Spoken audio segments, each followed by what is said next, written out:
natin hanggang sa tumagal yung panahon na lagi natin silang papasalamatan kasi sila yung nagpakilala sa atin sa Panginoon.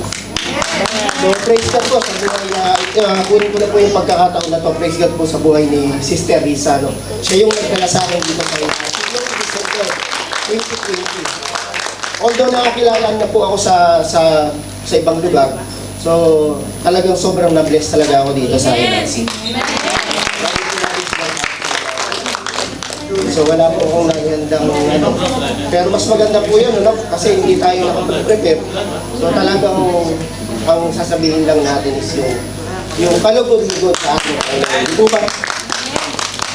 So kwento ko lang po nung una akong umattend dito, no? Dahil sinalubong ako ni Tatay Bob. So, alam niyo po kung hindi niyo kilala si Tatay Bob, talagang mimisinterpret niyo po siya. Kasi po, kabitin niyo po yan eh. Parang galit po lagi yan eh. Parang galit po talaga. Pero ang ipinuntan po natin dito, ang Panginoon po. Ang Panginoon, hindi po. Bonus na lang po yung may gwapo tayong pastor, may mababait tayong mga leaders. Salamat din po sa cell leader ko, si kamukha ni Aga Mula ko. So ayun po, lahat naman po ng tumatayo dito, totoo naman po yung sinasabi. Wala pong makakapagsinungaling na tumayo dito. Ano po? Lahat po ng tumatayo dito. So hindi po ako tumanggi nung sinabihan ako ni Brad Gab na magsalita dito. Dahil gusto ko rin po ma-share yung blessing na tinatamasa ko ngayon. Although marami pa rin po akong utang, pero naayos na po ng Panginoon. Kailangan lang po talaga, sabi nga po sa Matthew 6:33, seek ye first the kingdom of God. Diba? And all these things shall be added unto you. Amen po ba? Amen. So, dali lang po. Sit time! Yung po, dati po hindi po ako naniniwala sa pwede po po ng tubig. Di, kapi lang!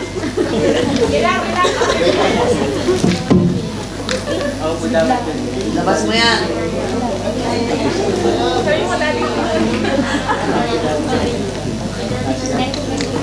So, nakakilala po ako sa Japan. Nasa Japan ako, tapos dito naghanap nga ako ng church. Tapos nakilala ko nga si Sister Risa. Nag-post ako sa FB na kung saan pwede mag-church. Kasi po, nagkaroon ng pandemic, maraming church na nahinto. Di po ba? So, tayo talaga, kapag ka talaga ang puso natin is para sa Panginoon, hahanapin po natin siya. Di po ba? Pero, kahit po nakilala ko na siya, hindi po ako naniniwala sa tithes. Hindi po ako naniniwala. So yun dati ko binibigay na 1%. Kung napunta ako na rito, yung binibigay ko na piso, ginawa akong 10.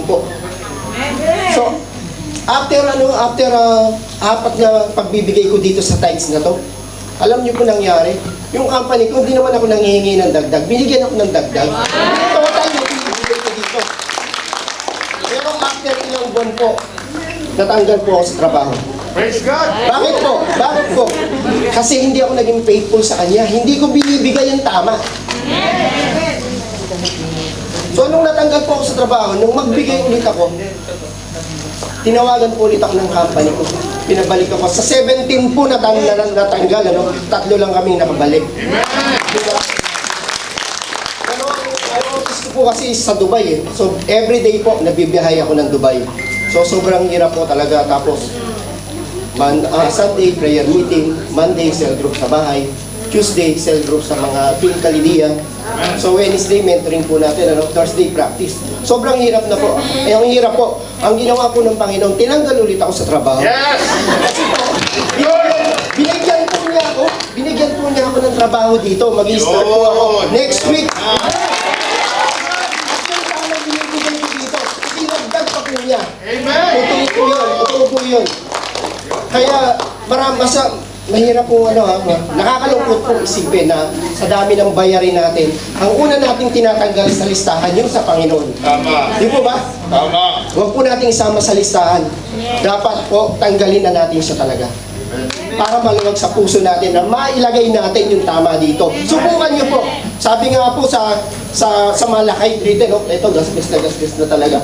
Pero, napakaano po talaga kung babasahin mo talaga. Di po ba? So, bring the whole tithe into the storehouse, that there may be food in my house. Test me in this. Hindi ko talaga tinano, pero nung paulit-ulit ko itong binasa, tapos naririnig ko yung mga, sino ba yung natandaan ko ng mga nag-exhort dito? Si Sis Angelica, si Andy, marami akong nalo dito. Na, sabi ko, ba't hindi ko kaya subukan? Yes. Diba? Try mo po. Tanggalin niyo na po siya agad sa sweldo niyo. Dahil totoo po yan. Totoo po. Yun po, ano? So, it's time.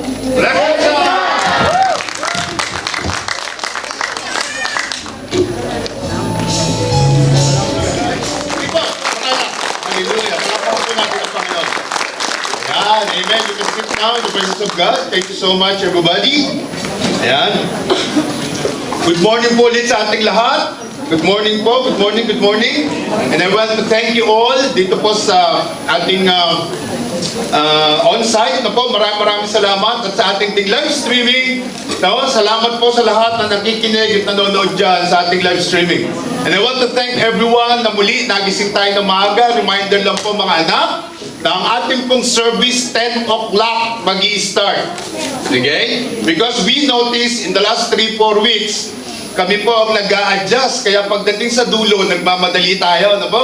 So, supposed to be po 10 o'clock. So we have decided, dumating ka man o hindi, mag-i-start kami. Okay? But alam niyo po ba, na-bless ba kayo sa praise and worship kanina? Alam niyo po ba, ang praise and worship is preparation for your spirit to connect with God. Tama? So para ready ka na marinig yung Word of God, para ready ka na tanggapin yung message ni Lord every day, you must come early to worship Him. So that your spirit is ready to connect and you are connected with God. So when you sit down and ready to listen to the Word, connected ka na. Hindi ka na mahirapan kumonect, no? Kasi po pag late tayo, ang hirap kumonect. Tama? Eh pag nag-praise and worship na tayo kay Lord, so wala nang problema kasi connected na tayo. Amen? Are you with me? Are you with me? Alam niyo po ba that we are created by God to worship Him? Amen. Kaya po wag po tayo malilate, ha? 10 o'clock po. So kailangan mga 10:45 o 9:45 na andito ka na. At alam niyo po ba, next week, kasi may in-invite natin si Pastor na Tigalay, bit-bit niya po yung church dito. So pag kayo na late, wala yung upuan. Tama? 40 plus daw sila na darating. So ilalatag natin yung white chair para po still meron tayong social distancing. No po? So please, wag po kayo malilate kasi po wala kayong upuan. Okay? So again, good morning to everyone sa ating pong NRCian sa Dubai, sa Alain of course, and then sa ating Takurong, sa ating Davao, sa US, at yung LRC Pilipinas, at dito sa Abu Dhabi. Good morning everyone! Okay, palakpakan natin ang Panginoon. Ang malakas na malakas, okay? Amen. So today, sino yung mga first-timer? Meron ba tayong first-timer? Wow, do we have first-timer? Tatlo rito. Sino pa? Okay, ang tanong. Tayo nga po tayo, yung mga first-timer. Come on, I would like to see the first-timers that we have right now. Yan. Wow, palakpakan natin mga tiga-Kaladia Cell Group. Oh, salamat for coming today. Parami na sila ng parami. One day, pupunin na nila ang one room na yan. Thank you, Lord. Okay, at si kapatid, okay? So, sino po ang nag-invite? Taas ang kamay. Ayan, ayan. Mas malakas ang palakpakan sa nag-invite. Sige po. Palakpakan natin nag-invite. Mga kapatid, palakpakan natin. Kaya, tanongin mo yung katabi mo. Ikaw kaya, kailan mo papalakpakan? Tama? Tanongin mo lang. Tanongin mo. Hindi. Ito pa, walang biro, ah. Sabihin mo sa katabi mo, ikaw kaya, kailan mo papalakpakan? Tama? Kasi hindi naman po pwedeng sila lang ang may friends. Ikaw wala. Tama ba? Okay, you can sit down now. Okay, bibigyan po natin ng prize yung mga nag-invite, of course. Yung nag-invite dito sa Kaladia, punta ka rito. Ayan, oh. Walang-wala, Toblerone lang. Okay? Ikaw na yan. Oh. Ayan, palakpakan din na paano, si Brother Mike, oh. Kita mo, bago pa lang yan, pero nag-i-invite. Ikaw, tagal mo na. Nakakahiya, di ba? Nakakahiya. Sino nag-invite dito sa side na to? Yung nag-invite dyan, punta ka rito, yung nag-invite dyan. Come on, please. Please. Ayan. God bless you, God bless you. Sino pa yung nag-invite? Meron bang may nag-invite pa? Wala na. Sino? Sino nag-invite nyo sa taas? Saan yung invite mo? Tayo po, please. Hindi kayo tumayo eh. Tayo po, please. Sino yung invite mo? Ayan. O, baba ka rito. Baba ka rito. Come on, come on. Baba ka rito. Ito. Come on, please. Okay? So, wala na nag-invite eh. Dami pa sana eh. Ano gagawin ko? Ayaw niyo mag-invite. Tama? Ito. Please come. Dandahan lang po. Baka mahulog sa hagdan. Please. Dandahan lang. Okay? So again, tell your neighbor. Ikaw kaya, kailan kita papalakpakan? Nagtataka lang ako. Tama? Sabihin mo.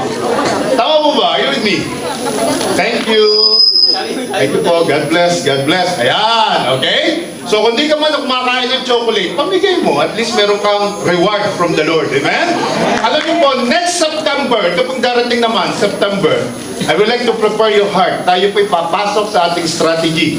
Second time po natin gagawin o third time na yata. Papasok po tayo sa strategy natin na prayer for 3 o prayer of 3. Okay? 1 month po yun. Buong month ng September.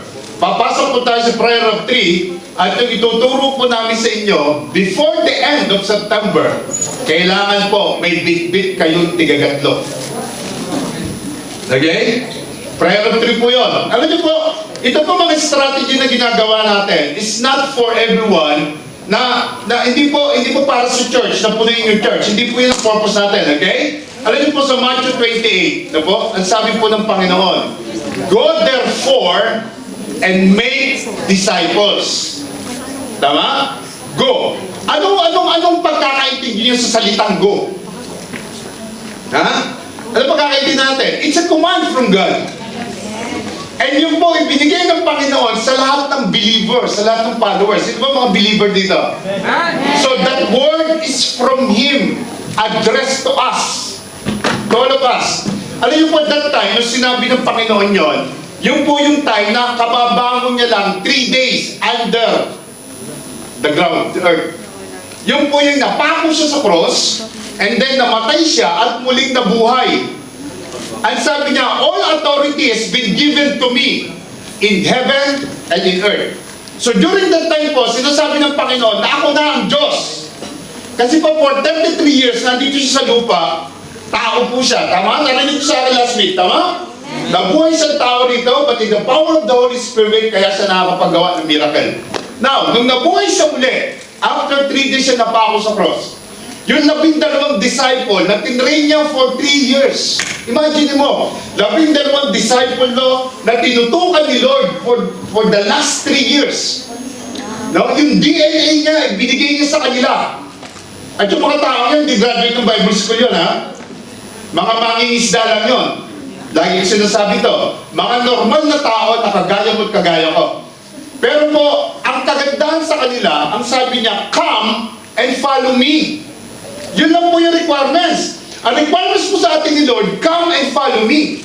So marami po sa atin, come or lang, but doesn't follow Him. Dumadating ka lang dyan, nagkakam ka lang, pero hindi tayo nagpa-follow. Eh ang sabi niya, all authority has been given to me. Nung nabuhay siya muli, ang katawan niya noon, glorified na. Kinuha niya na ulit yung pagka-Diyos niya. Diyos na siya noon, noong time na yon. At tumigil pa siya dito for 45 days or 40 days, I think. Nandoon pa siya sa mga disciple niya for 40 days. During that time, hindi siya kumakatok sa pinto. Tumatago siya sa dingding. Hindi na siya nauuhaw, hindi siya kumakain, hindi siya napapagod. Kasi yung pagka-Diyos niya, no, kinuha niya uli. Kinlate niya na uli. Nung nabuhay siya after 3 days. At tingnan niyo, nung nabuhay siya after 3 days, yung pong 12 disciple, tinawag niya. Meron siyang sinabi sa kanila before He ascended back to heaven. Ano yung uling ability niya?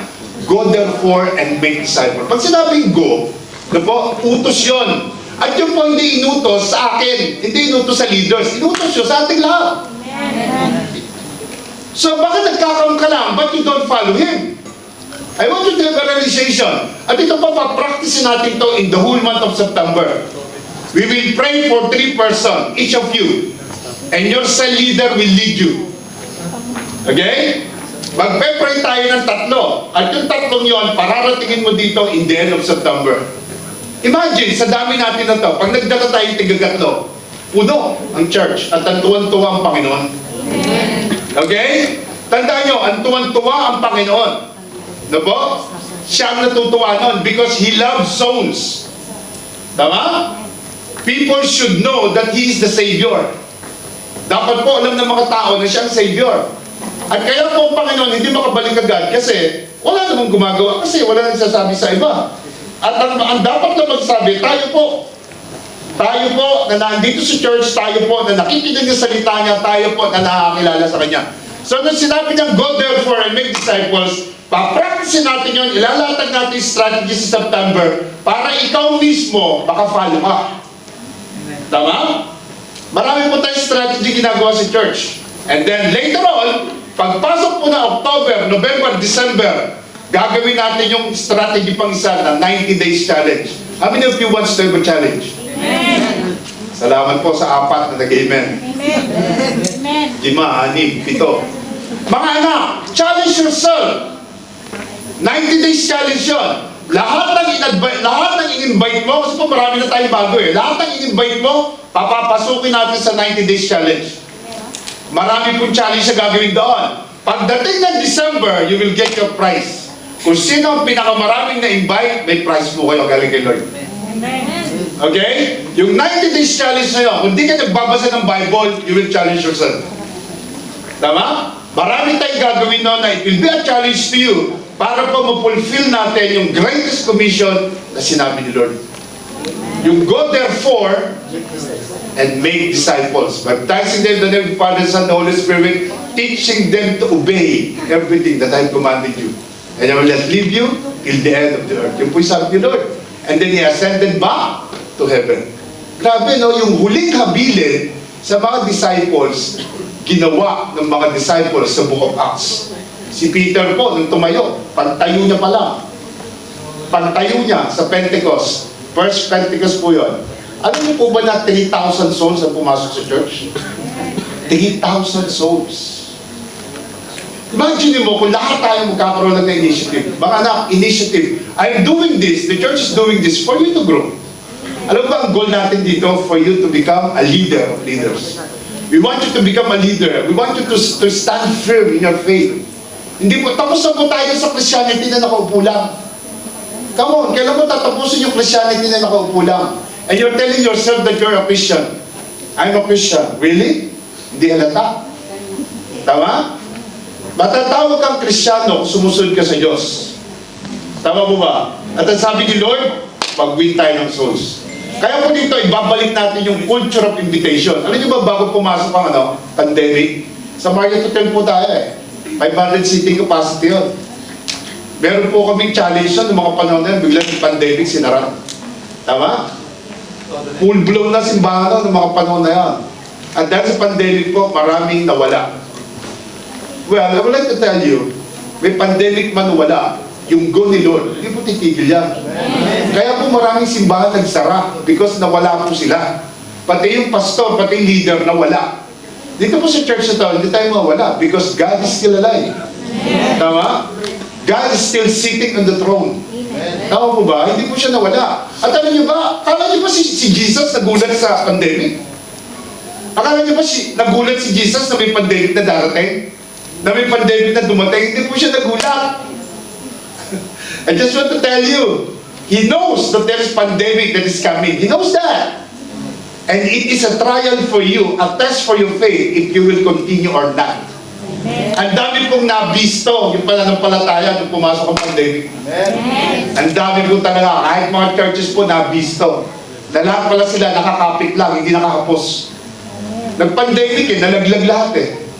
Tama? So dito po, pakita natin kay Lord na hindi siya nagkamali sa pagtawag sa'yo. Tama? And you will do this for yourself, for your friends, your relatives, your flatmates, diba? Your busmates, your office mates. Come on, ang dami yan. Huwag niyo silang pabayaan na hindi nila makilala ang Diyos, samantala ikaw bless na bless. Try it. If they don't want to come, at least you tried it. Tama? Huwag po tayo mawalan ng pag-asa kapag hindi sila sumama. Huwag na huwag po. Huwag kang titigil. Tama? Hindi po tayo titigil. Kami po ni Pastora, lagi ko po sinasabi, 8 months po kami hindi tinigilan. Matako mo, 8 months. Kaya po alam na alam ko, yung mga tao pag in-invite ay sumama, naiintindihan ko yan. Kasi po pinagdaanan namin nyo, 8 months kami bago kami sumama sa church. Tama? So kung ikaw in-invite, first time ka in-invite, nandito ko na, you're so blessed. At nung nakakilala ko po ang Panginoon, nakakilala namin si Lord, nang hinayang ako doon sa 8 months, sa totoo lang, nang hinayang po ako, dapat matagal na ako pumunta. Kasi ganito pala kasaya kapag nasa presensya ko ng Diyos. Tama? Amen po ba?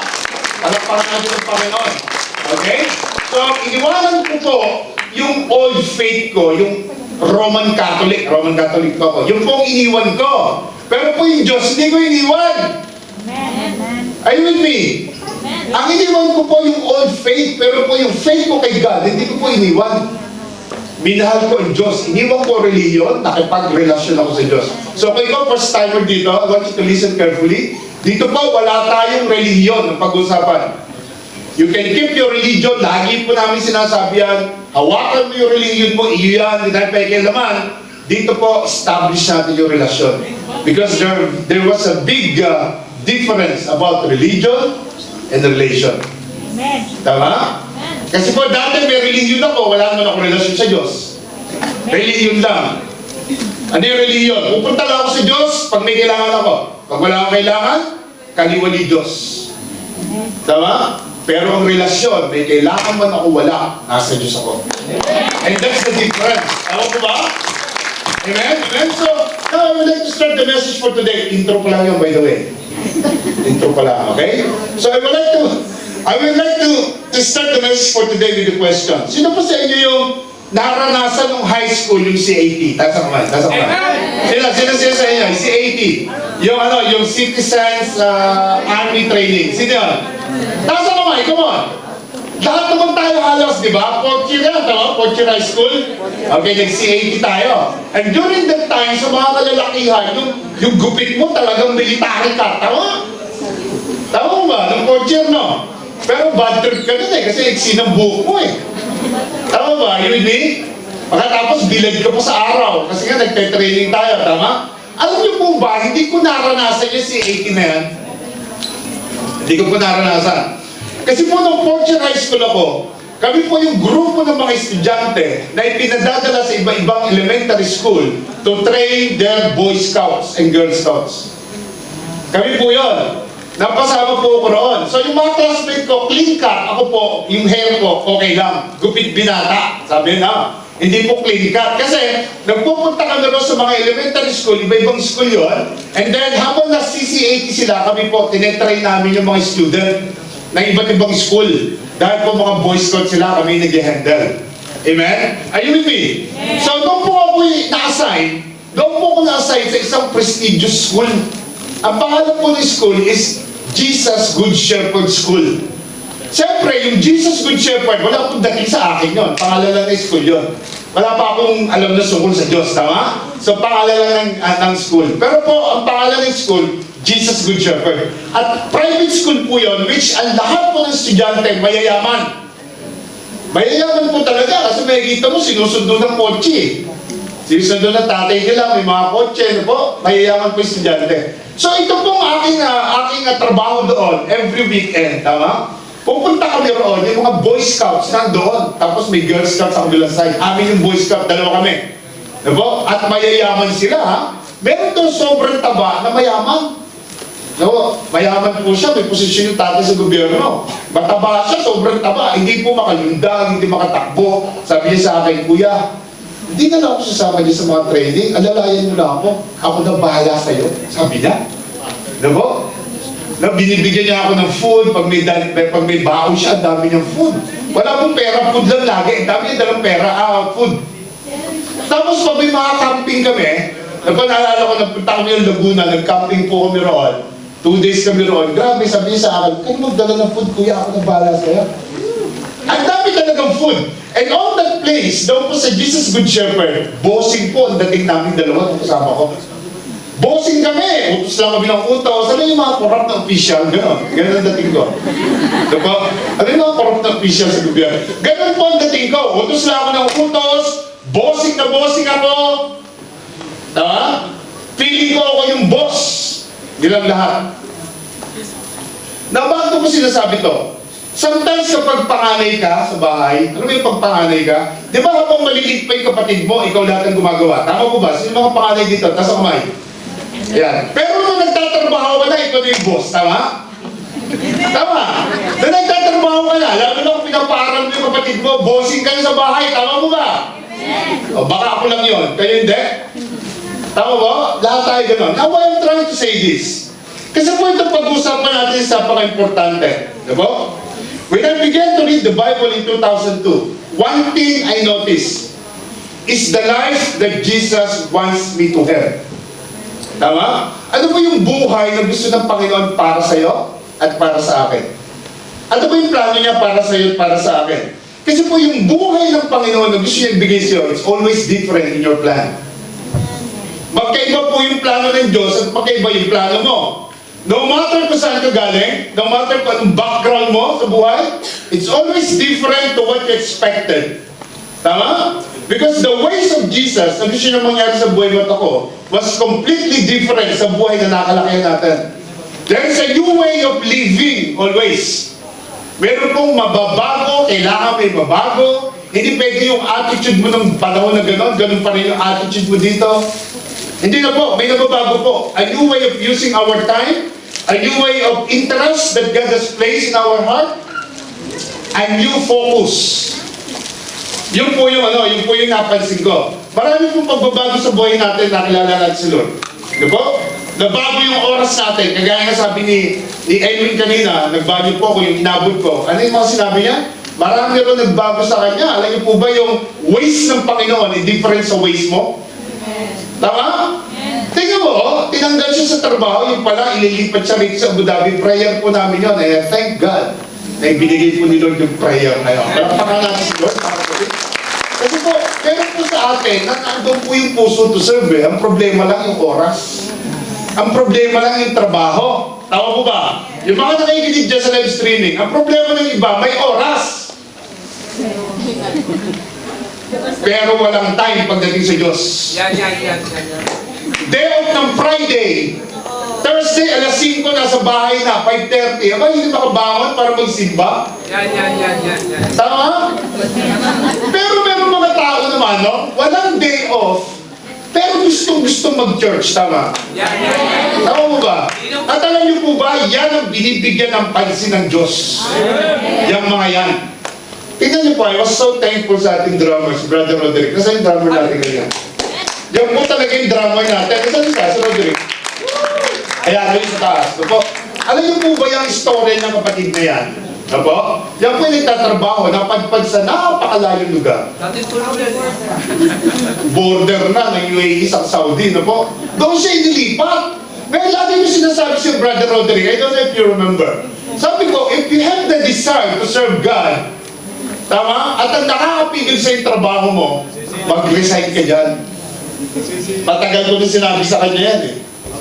Tama? O yan, umupo, di ba? Matagal ko na po talaga sinabi. Kasi po, ang desire po ng kapatid to serve Him through playing in the instrument. And siya po talaga yung drummer namin. Now, ang problema po ito, saka si Mark pala. Si Mark po is yung electric guitarist natin kanina, no? Yan po yung mga drummer.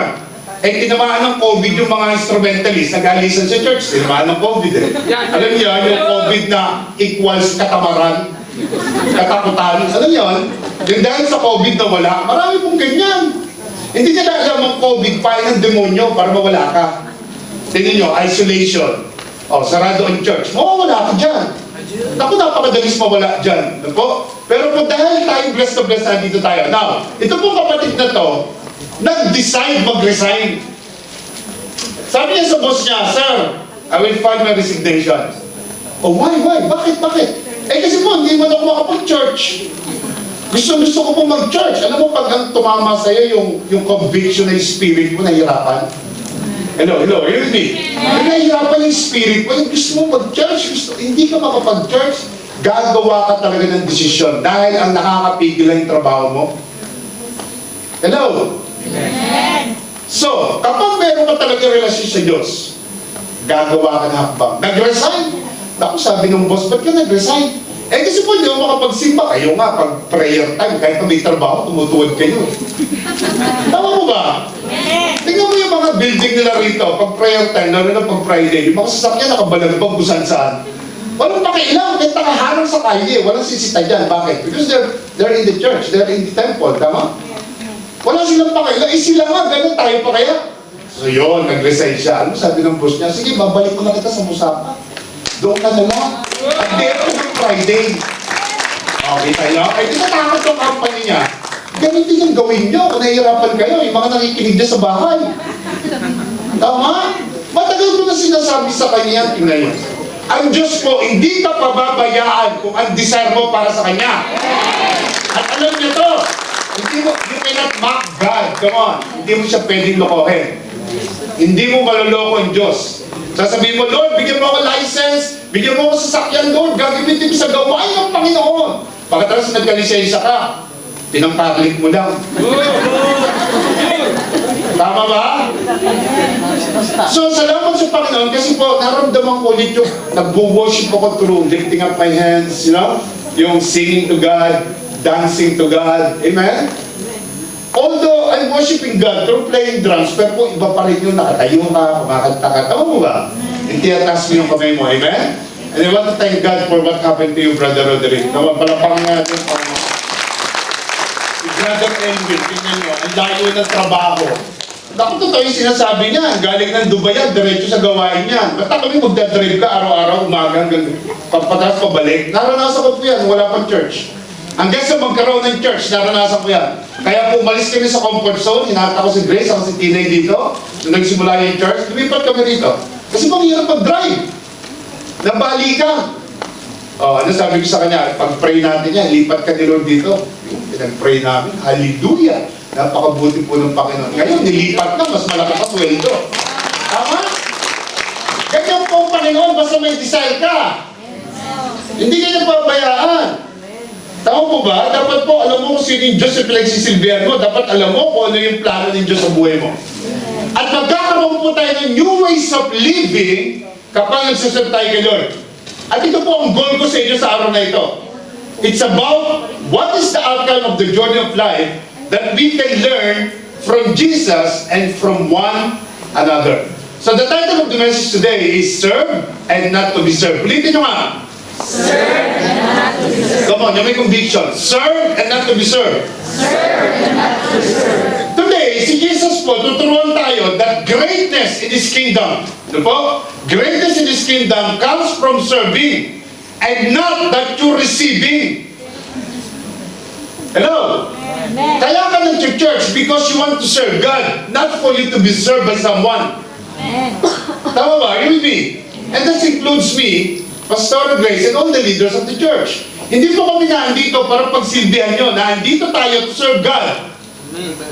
Tama? I want you to understand that. Serving other people with your God-given authority and blessings and favors. Tama? Yun po yung gusto ko maintindihan nyo today. Papasok po tayo doon sa September natin na prayer for 3 saka 90 days challenge. I want you to understand this very carefully. Because this is a preparation for us. Papasok po tayo doon, no? Alam niyo po, when I was meditating the passage that I want to share to you today, isa lang po naisip ko eh. Hindi po ako makapaniwala, no po, sometimes, na ang gusto pala ng Diyos kapag nag-serve ka, baligtad sa gusto mo. Baligtad po sa gusto natin. Because you will realize that the teaching of Jesus was not in line in the way we see the people around us. Hindi po, magkaiba po talaga. Iba yung turo ng Panginoon, iba yung turo ng mundo sa atin. Magkaiba po. Even the way we grew our lives, yung pong buhay na nakagisa natin, hindi mo na madadala kapag nasa Panginoon ka na, iba na talaga eh. Mababago po, maraming po pabago. Until Jesus said, nung tinanggap ko siya, I have a new way for you. Etong susundin ko. At kaya po nagkakaroon ng pagbabago ang buhay ng tao because we want to follow Him. Tama? Nababago ka, hindi ka lang nag-church, pero meron kang desire na sumunod. And once you follow God, mababago tayo. Meron pong pagbabago na mangyayari. Tama? Kaya nga po dito, napaka-strict po namin pagdating sa pagbabago. Kaya po maraming tao umalis dito eh. Marami po talaga umalis. Alam niyo bakit? Mas madali po magbago ng church kasi magbago ng buhay. Akala po nila ang pagsisimba, ganun-ganun lang. Tama? Pag nasa church ka, ang purpose mo, eternal. Hindi po dahil may crush ka lang dyan, dahil ang galing lang sumayo ng mga sumasayaw, dahil ang galing lang kumanta at magtumugtog ng music team. Tama ba? Hello, are you with me? Tama? Nandito ka because you want to follow God so that for you one day, when you finish your life here on earth, doon ka, kasama niya. Yun ang purpose. Kapag nasa church ka, tanungin mo, pag namatay ka kapatid, saan punta mo? Hindi niya alam, yun ang nakakalungkot. Dapat alam mo na. Tama? So meron mong purpose ang Panginoon ba't nasa church ka? And if you would allow the Holy Spirit through the Word of God to lead you in a new being, doon po mangyayari yung born again experience. Amen po ba? You will take the next step, the journey of faith. Magkakasama tayo roon, kailangan. Yung pong journey natin, no po, magkakasama tayo. Kailangan po walang iwanan. Kailangan pag dumating yung time na yon, magkikita-kita tayo doon. Hindi mo pwedeng may naiwan. Hindi mo pwedeng may maiiwan. Lahat po tayo doon ng destinasyon. Ito pong buhay na to is temporary lang. Temporary lang po to. Practice lang to. Practice. Para sa mga first timer, yung maingay na tuntugan, practice yan. Kasi sa langit, kung gusto makarating, maingay doon. Maingay yung worship doon. Tama? So dito magsanay ka na. So by the way, ano yung po ba? The scriptures, yung Word of God, are the right information makukuha na natin for our right wisdom. Kaya ka meron tamang pananaw, kaya ka may tamang perspective because of the Word of God. Dahil nabago yung buhay mo, dahil sa Bible na binabasa natin. Kaya nga sabi ng Panginoon, if you want to be successful, if you want to be prosperous, meditate my Word. Day and night. Tama?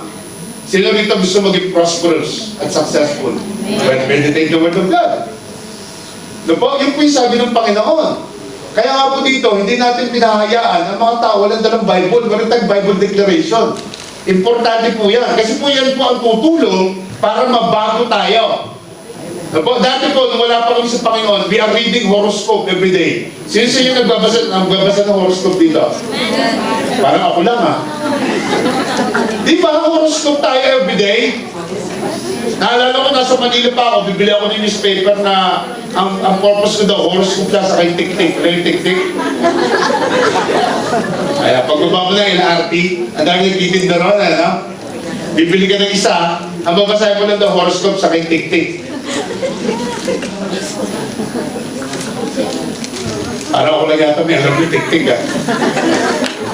Parang kayo lang huli, no?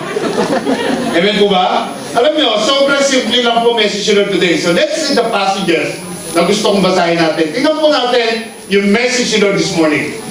Ito po yung sabi, can I have a reader please? Come on, para po makapahinga ako. Bigyan mo nga ng microphone yung sa kapatid. Nagpay, ayun may microphone please.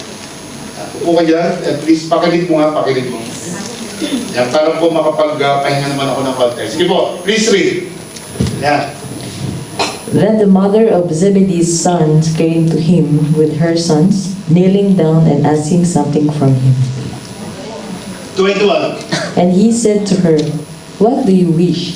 She said to him, "Grant that these two sons of mine may sit, one on your right hand and the other in the left in your kingdom." 22. But Jesus answered and said, "You do not know what you ask. Are you able to drink the cup that I am about to drink and be baptized with the baptism that I am baptized with?"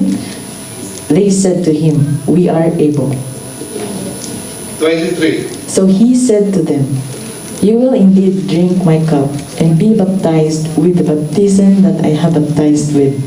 But to sit on my right hand, on my left, is not mine to give, but it is for those whom it is prepared by Father." 25. 24. And when the ten heard it, they were greatly displeased with the two brothers. 25. But Jesus called them to himself and said, "You know that the rulers of the Gentiles lord it over them, and those who are great exercise authority over them. 26. Yet it shall be so among you. But whoever desires to become great among you, let him be your servant. And whoever desires to be first among you, let be him your slave. 28, last. Just as the Son of Man did not come to be served, but to serve, and to give his life a ransom for many." Amen. Palakpakan po natin po ng salita, okay? So sa umagang ito po yung pag-uusapan natin. Dahil po napaka-importante ito. Pigain po natin itong sets of verses at tingnan po natin kung ano yung message ni Lord. This is very specific story na sa scriptures na makikita natin na full of lessons para po sa ating lahat. Marami po tayong matututunan sa set of verses na ito. Sobrang ganda po nito yung story ito na kukunin natin today, yung revelation from God. So bago po yung Matthew 20, no po? Matthew 20, 21, no po, meron po tayong verses na babalikan. Tingnan muna natin, before these settings, meron pong nangyari kasi. So tingnan po natin, no? Ito po, unahin ulit natin, balikan natin, then tingnan po natin 17 mamaya. Ang una muna sabi, then. Ang sabi niya, yung simula po ng scriptures, then. So ano ibig sabihin yan? Now, gusto kong pansinin yung salitang yan. Then, the mother of 70 sons came to him with her sons, kneeling down and asking something from him. So, pag sinabi mong then, ibig sabihin, may nangyari before that. Tama po ba? May nangyari. Kaya nga, then. Now, tingnan po natin 17, 18, and 19. Ito po yung sabi.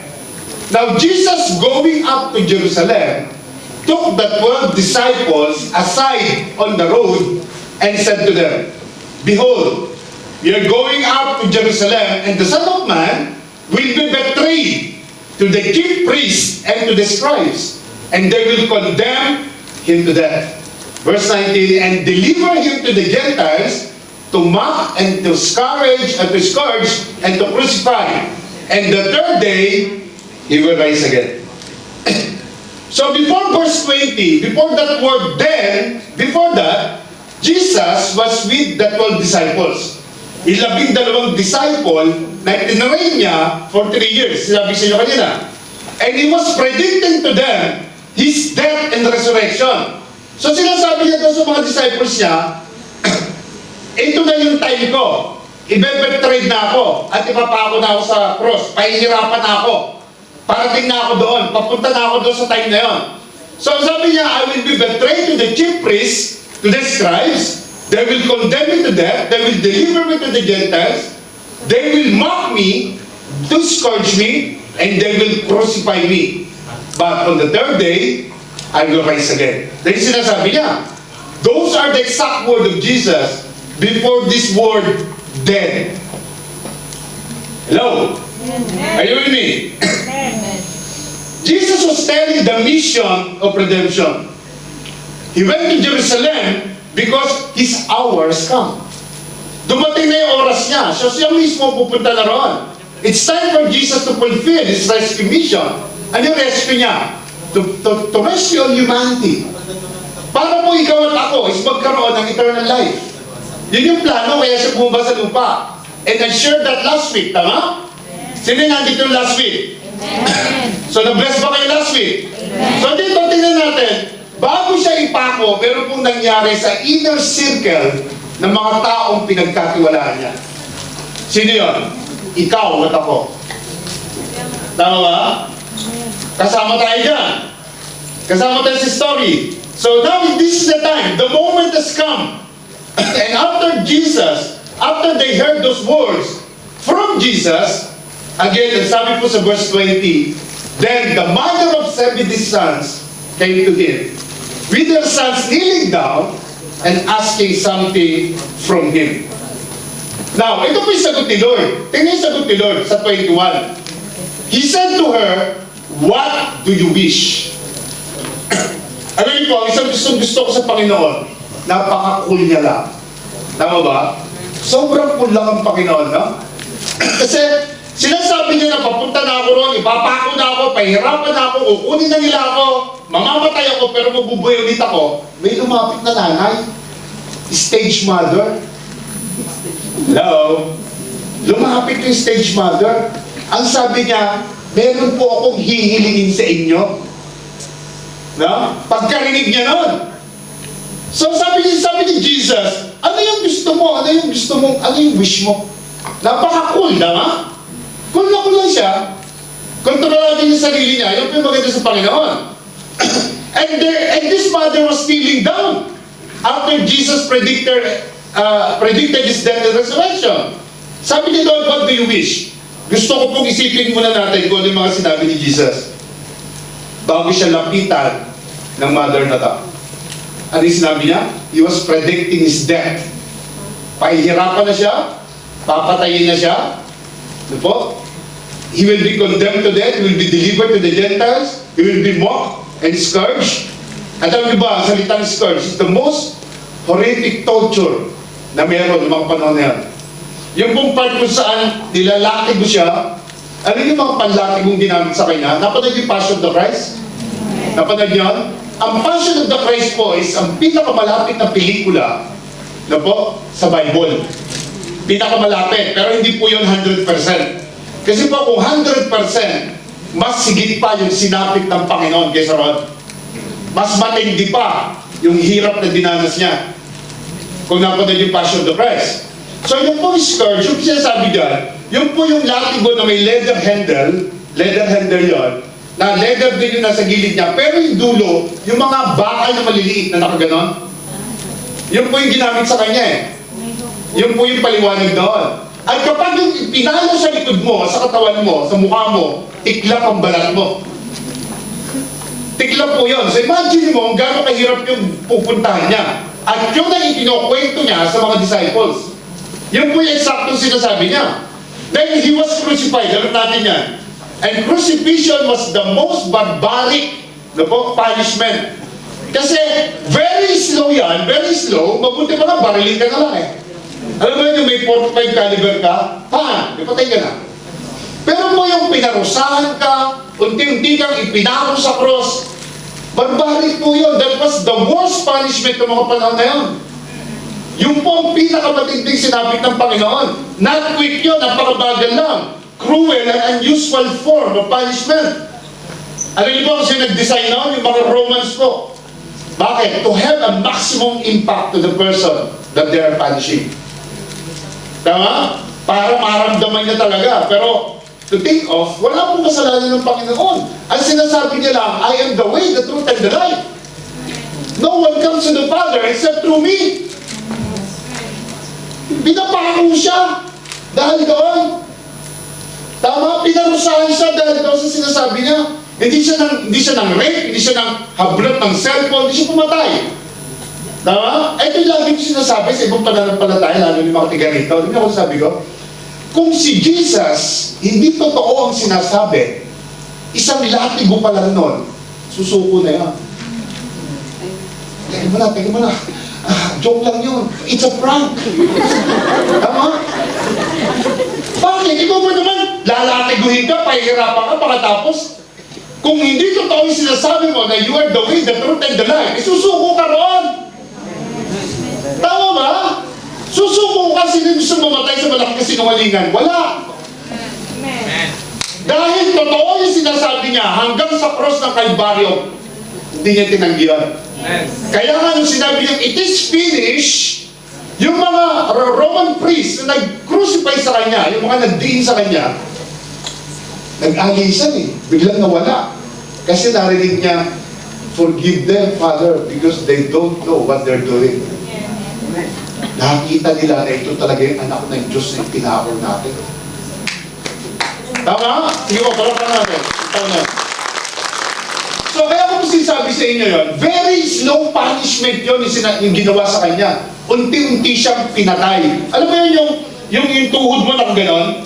Yung nakaganon yung tuhod mo, yung nakatiklop, tapos ang nagdadala na ng weight mo, yung pako sa kamay. Tama? Napakahirap po na, nakapako yung paa mo, tapos nakaganon yung paa mo, hindi mo maidiretso kasi nga nakapako. Ang nagdadala ng body weights mo, yung pako rito, sobrang hirap po nun. Yung mga San Fernando, Pampanga, hindi yun nakatali yun. Yung mga, at saka hindi mo na kailangan gawin yun. Sabi ni Lord sa Book of Romans, if you confess by your mouth that Jesus is Lord, and believe in your heart, you're saved. Tapos na! Ba't kailangan pa magpapagod sa San Fernando, Pampanga? Tama, wala namang Holy Week sa Bible. Tama mo ba? No? So, unti-unti siyang papatayin. Sinasabi niya sa mga tao yon, sa 12 disciples, tama? And this woman came to him asking for something. Now, there's three things that I want you to know today. And number one is, serve no matter what. That's number one. Hindi ka pupunta kay Jesus to ask for something. Hindi ka pupunta sa Kanya to kneel down and ask for blessing. Hindi po. We need to serve Him no matter what. And that's the reason why you are in the church. To serve Him and not to be served. Alam niyo ba that God knows your needs? Ay, alam niyo. Sabihin ko po sa inyo, if you are serving God well, alam niyo po, your needs will be provided by God. But, ikaw na, bawa kayo mag-amen. You are serving Him because you love Him, not because you need something. Tama mo ba? Alam niyo mga anak, hindi po, bigyan natin ng glory to Lord. Thank you, Jesus. Thank you, Jesus. Kapag ikaw nasa church at nagsaserve ka kay Lord, tapos ang plano mo is magkaroon ng blessing, mapapagod ka. Tandaan mo yan, magsasawa ka, mapapagod ka. Kasi kaya ka naandyan, gusto mo ng blessing. Pero kaya ka nasa church because you love Him, because you know that He loves you first, because you know that God called you for a purpose. Naku, nakapagurin niya. At doon paulanin ni Lord ang biyaya sa buhay mo. Amen? Pag nakita niya yun. Matthew 6:33, di ba? Seek ye first the kingdom of God and His righteousness, and all your heart's desires will be given to you. Seek Him first. Tama? In everything. So, hindi ka nagsaserve kasi sa convenient time mo lang. Hindi ka nagsaserve because it suits you. Hindi ka nagsaserve because build up ka today at feeling kaya-kaya mong gawin yung pinagagawa. Well, I would like to tell you, number one, serve no matter what. Kahit ano mangyari. Kahit may pandemic dyan, kahit sinabi na nakakahawa yung pandemic niya, no matter, I will serve God. Dahil kung sinasabi sa inyo, pag oras mo na. Kahit hindi ka lumabas, yung iba ka nasa bahay lang, nahawa pa eh. O, may kilala ba kayo ganyan? Tama? Amen mo ba? You with me? No? Hindi, itong taong to, itong babae to, hindi na maganda yung sinasabi ni Jesus, nagpunta pa at may request. Tama, may huli pa ka request kay Lord. Tama mo ba? Now, in the end of this message, I want you to understand that you and me are called to serve. No matter what. We are called to be a servant of God. And we serve God by serving people. Kaya nga ang ating pong purpose dito is loving God, loving people. Kaya kung makikita niyo sa Facebook namin, lagi tayo lang ganito, tama? Pag nagpa-picture. Alam niyo ba, double standard to? Ano yung una? Loving God, loving people. At the same time, nagpapakit ka rin. Tama po ba? And then talagang purpose ng loving God, loving people. Ito po, loving God. Ito, loving people to. Eh, nakaturo sa katabi mo. Tama? Pag tayo nagpapapicture, yun po yun. And see the response of this woman to Jesus after He asked what was to do. Tingnan niyo po yung sabi. Ang sabi ni Lord, what do you wish? Ang sabi po, she said to Him, listen, grant that these two sons of mine may sit one on your right hand and on the other on the left in your kingdom. Grabe, stage mother, no? Alam niyo mga stage mother, ganyan di ba? Yung ang dami nilang request sa eskwelahan para sa anak nila. I think this story to, listen to me everyone. This idea of sitting on the right hand or the left hand of Jesus Christ in His kingdom is a suggestion of proximity to the King. Alam mo yung proximity means closeness, nearness to the King. Gusto na yung mga anak niya dumikit sa power. Yung po yung nakikita ko sa nanay na to. In other words, the mother suggesting to Jesus that these two sons may share His prestige and power. Kaya niya na-request niya. Are you with me? So, bigyan ko ng practical example. Ano yung halimbawa? Parang nagpunta yung nanay kay Duterte sa Malacanang. Halimbawa lang, no? Ang sabi niya, Mr. President, pwede ba na itong dalawang anak ko, gawin mong part ng kabinete mo? Itong isa sa cabinet mo, itong isa Chief of Justice. Gawin mo silang ganyan. Parang ganun po yung nare-request niya. Tama? Mataas na posisyon yung sinasabi niya at lumuhod pa siya at nag-suggest. Tama po ba? Amen. Na may mga tao po na matataas ang posisyon sa gobyerno, matataas ang posisyon sa kumpanya, matataas ang posisyon sa department, no? Sa trabaho, ano po? Kahit sa estado sa buhay. Marami pong ganyan. Pero sa tingin niyo ba, yung pong mga taong yun, napunta ro kasi sinuggest ng nanay nila? Di ba po yung iba sa atin, nagtrabaho, tama? Nagsumikap, binoto, tama mo ba? Now, that is another part. Sinasabi ko lang po sa inyo, ito pong taong ito pong babae ito, nare-request niya si Jesus na yung dalawang anak niya ilagay sa prestige ng power. Yun po yung gusto kong tingnan nyo rito. At isipin nyo po, that from the beginning, ito pong si James, si John, ito po yung anak niya, yung dalawa eh. Ito pong anak niya, yung dalawa, yung two sons, by the way. Si James po yun, at saka si John. Yung po yung dalawang yun. Now, kung titignan nyo po sa istorya, pag po kayo nagbasa ng four Gospels, yung pong Matthew, Mark, Luke, John, kapag binasa nyo po yung apat na Gospels niya, may kita nyo po na si James at si John, kasama mo si Apostle Peter, nagpapalit po ng 12 disciples yan, sila po is laging merong special moment kay Jesus. Yung po tatlong yan, may special moment po sila, no? Sila po yung inner part of circle ng Panginoon, yung 12, pero po yung tatlong yan, si James, si John, kasama si Peter, meron po silang special moment kay Lord. Meron po sila. Now, alam niyo po, nung mga panahon ng Panginoon po is nandun sa mountain, and it was, nagkaroon ng transfiguration. Nalala niyo, nag-transfigure si Lord. Alam niyo po ba na naandoon yung tatlong yan?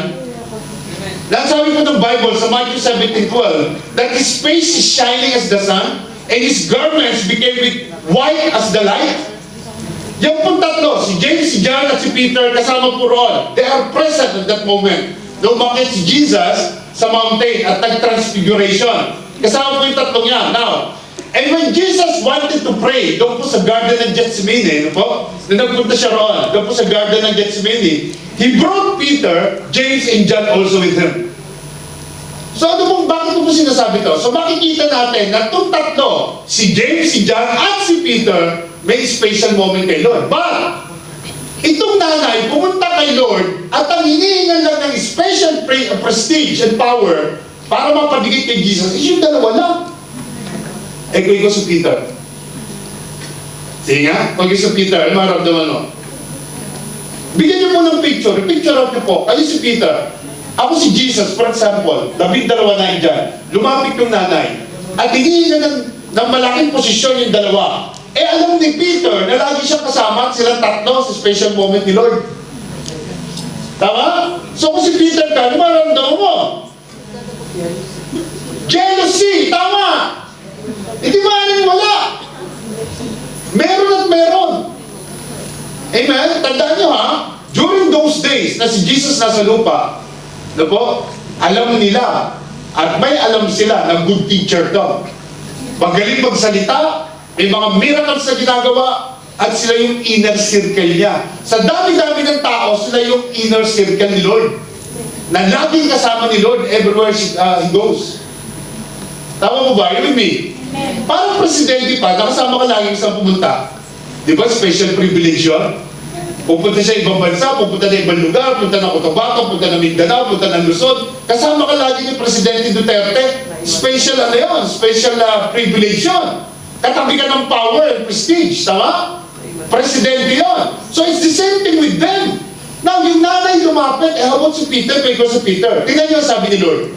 Sabi po sa verse 20-22, but Jesus answered and said, you do not know what you ask.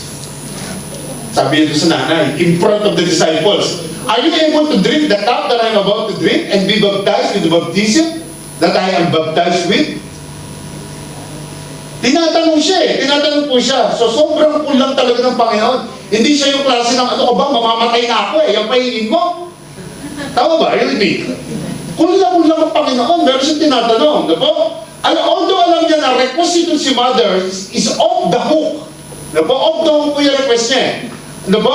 Si mother, ano po, is off the hook yung request. Ang sabi niya lang, I don't think you guys knows what you're asking. Hindi mo alam kung ano yung tinatanong mo. Hindi mo naiintindihan yung request mo. You don't know what you're seeking right now. Parang gano'n, hindi niyo po naiintindihan. Kaya nga sabi niya pa, are you able to drink the cup that I am about to drink? And be baptized with baptism that I am baptized with?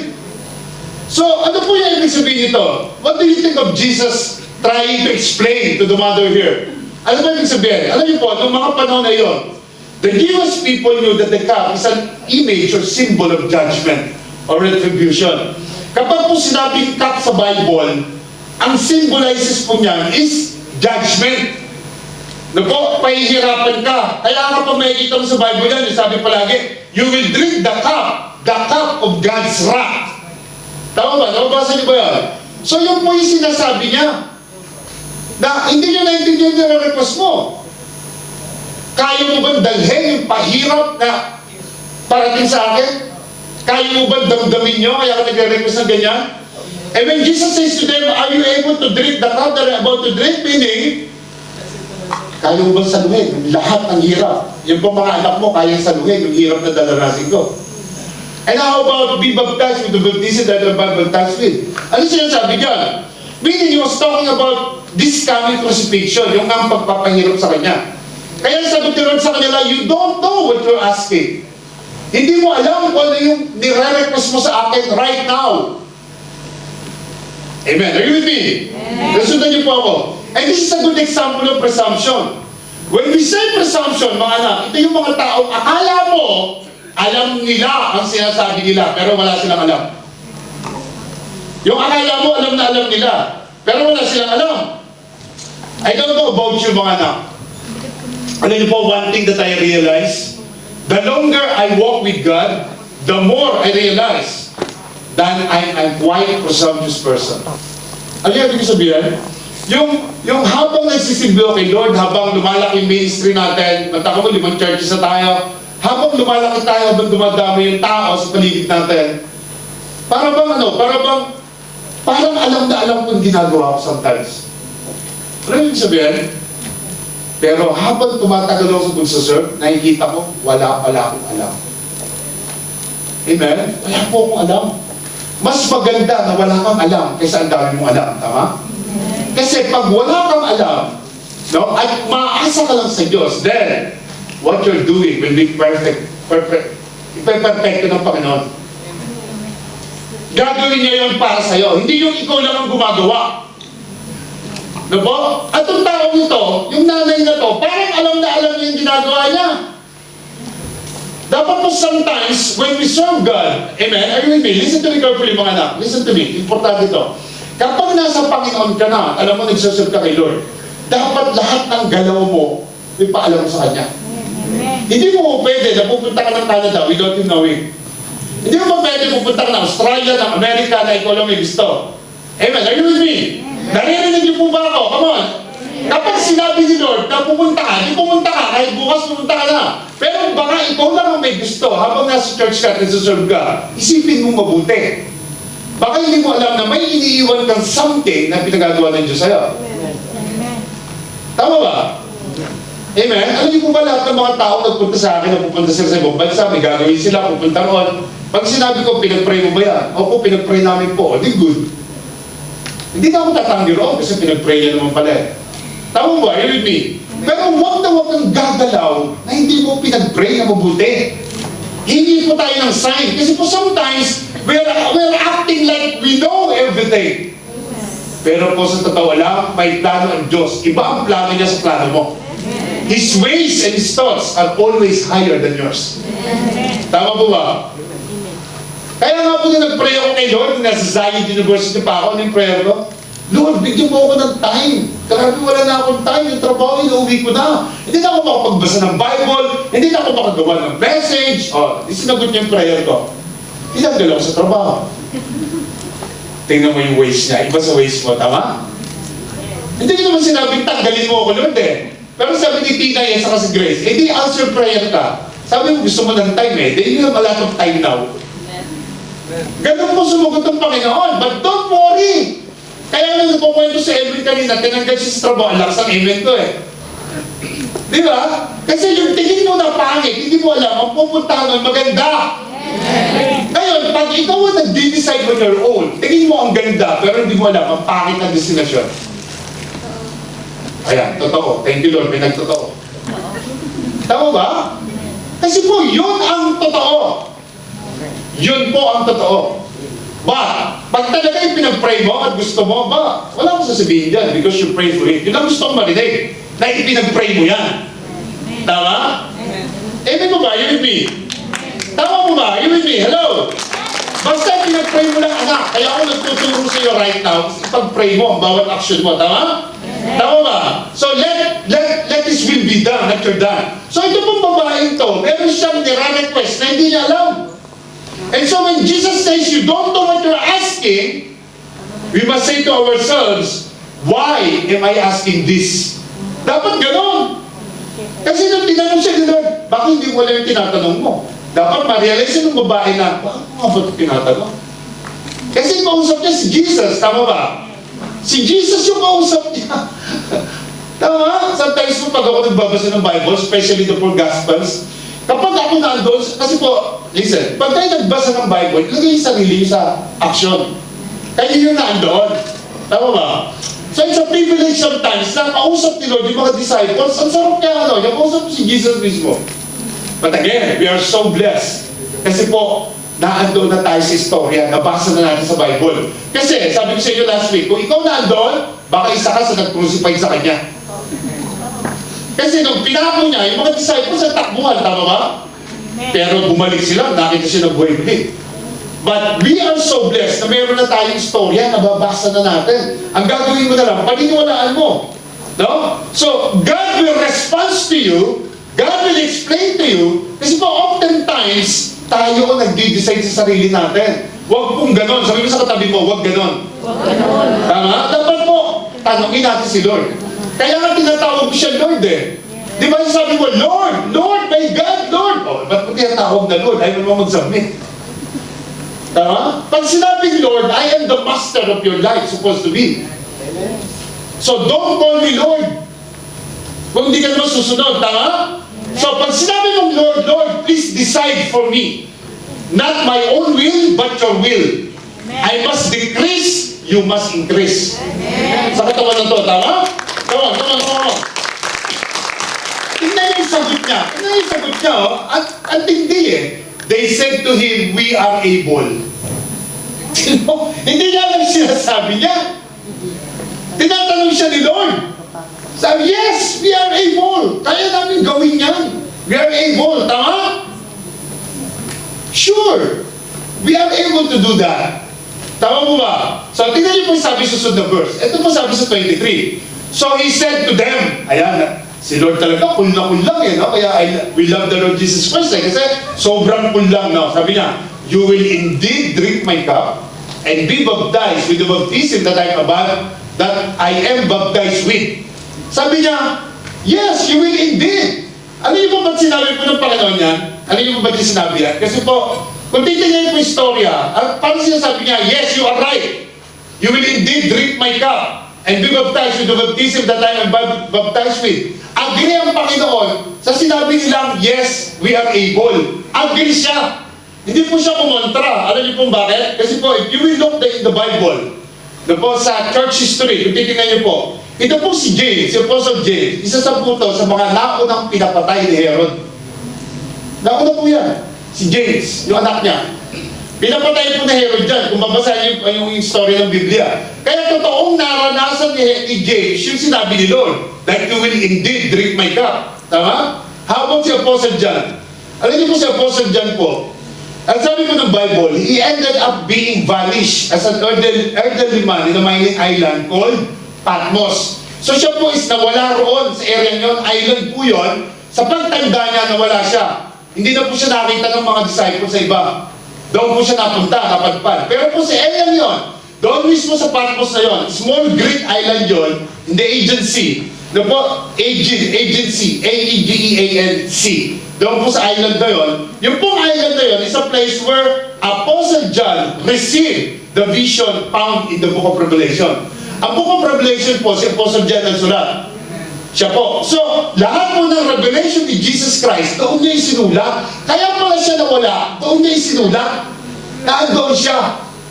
And then, later on, nung nakita po siya doon at nahuli, no po, yung pong same place na yon, sinabi ni Lord, no, that you will drink my cup. Kaya niya sinabi yan. Kasi po si John, inagis po sa isang kawang na kumukulong mantika, kumukulong oil. Wow! Imagine mo yan. Dahil you're following God, ihagis ka doon sa kumukulong pinagpirituhan ng galunggong. Tama? Oil po ang sabi roon. Oil. Kumukulong po. Doon po siya hinagis. Imagine, no? Ihagis ka roon. But, alam niyo po ba sa storya? He was miraculously saved and touched. Wala pong bahid ng sugat, walang... Nakaligtas po siya doon. Pero po yung hirap na nandoon ka. But later on, traditions assume that namatay din siya but ascended back to heaven. So ito pong sinasabi ng drink my cup. Kaya po sabi ni Lord, you will indeed drink my cup and be baptized with the baptism that I'm baptized with. Kasi alam po ni Lord na dadanasin nila to. Dadanasin niya. Kita na po ni Lord kung saan sila papunta because of their faith in God. Because of their faith in Jesus. Pero, kung titignan niyo po talaga nangyari sa kanila, yung sinabi ni Lord is talaga pong totoo na mangyayari. Alam po ni Lord yun. Now, yung kasunod ang tingnan nyo, yung red color. Ano sabi niya? Yes, indeed. Alam ko yan, mangyayari sa inyo. But, to sit on my right hand and on my left is not mine to give. But it is for those for whom it is prepared by my Father. Amen? Are you with me? Are you listening? So, paano sinasabi ng Panginoon? Yes, okay, daranasin nyo lahat ang hirap, titisin nyo, mamamatay kayo, parang yung sinasabi niya. Ngunit, wala sa akin ang pagpapasya kung sino ang mauupo sa aking kanan at kaliwa. Ang mga upuang iyay para sa pinaglalaanan ng aking Ama. Alam niyo ba ba't nasa ministry ka na? Alam mo ba't kasama ko sa church? Because His Father has prepared you for that. Siya ang nag-decide for you. Kaya ka nandiyan ngayon. Sige po, glory to God. No? Kaya ka nasa church, kaya mo siya nakilala because God the Father has given your name, has prepared you to sit on that place right now. Tama? Amen. Alam niyo po nung nabasa ko po to, I was thanking God because to pastor a church is not easy job. No po? Hindi po madali magpastor ng simbahan. Di ba? Mabuti kung magsuntukan na lang tayo kasi makaramdam ako ng sakit dito. Kaya kung misis ko, lagi sinasabi sa Pastor Chris, magpakatatag ka kasi wala na atrasan to. Hindi po mahirap magpastor ng church. Hindi po. Sorry, hindi madali. Mahirap po. But with the grace of God, no po? Bayan nung nabasa ko to, grabe. Si Lord talaga nag-prepare sa'yo eh. But, you need to submit and obey Him in everything that you're doing. Kasi po sa Bible mismo, marami siya inilagay na judge, na king, pero po lahat sila pumalpak. Tama? Why? Because they don't obey Him. Amen ba? You with me? So yung paglakad mo sa Panginoon, kahit nag-drummer ka lang, gitarista ka lang, backup singer ka, usher ka, no? Media team ka, tigalinis ka, tigabuhat ka, pinapal ka na ni Lord dyan. Kaya nga, we are serving God, not me. Hindi nyo kami pinagsisilbihan dito. Pinagsisilbihan natin dito ang Diyos. Tama ba? Are you with me? So kaya nga, when it comes to serving, as you go, it is important for all of us to know our limits. Dapat po, ngayon nagsaserve ka na kay Lord, alam mo ang limitations mo. Amen? And the second thing that I want to give you as advice, know your limits. Alamin niyo po ang limits nyo. Amen? You and I need to be aware of my limitations. Kailangan po, alam mo ang limit mo while you are serving God. Ano po ibig sabihin dito? Kanina, serve no matter what. Ngayon, while you are serving, I want you to understand that you need to know your limits. Dapat po, alam mo ang limitation mo, no? As a Christian, as a follower of Christ, nasa loob ka ng simbahan, ano yung gagawin mo hanggang saan yan? Hello? Know the limits of what God has was entrusted to you.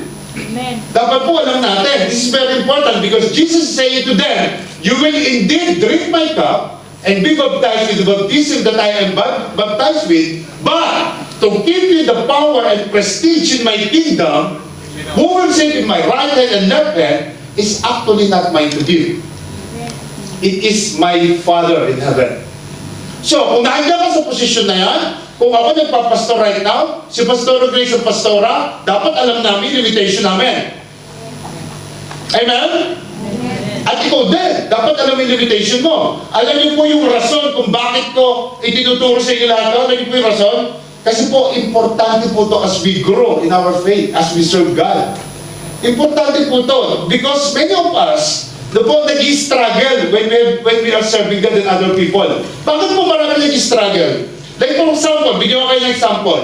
You can serve somebody so that they can save. Hindi po yung gano'n. Meron mga bagay sometimes, kita mo nakipag-boyfriend ka. Example. Nakipag-boyfriend ka, no? Ito po kasi naranasan namin ito, kaya pin-example ko right now.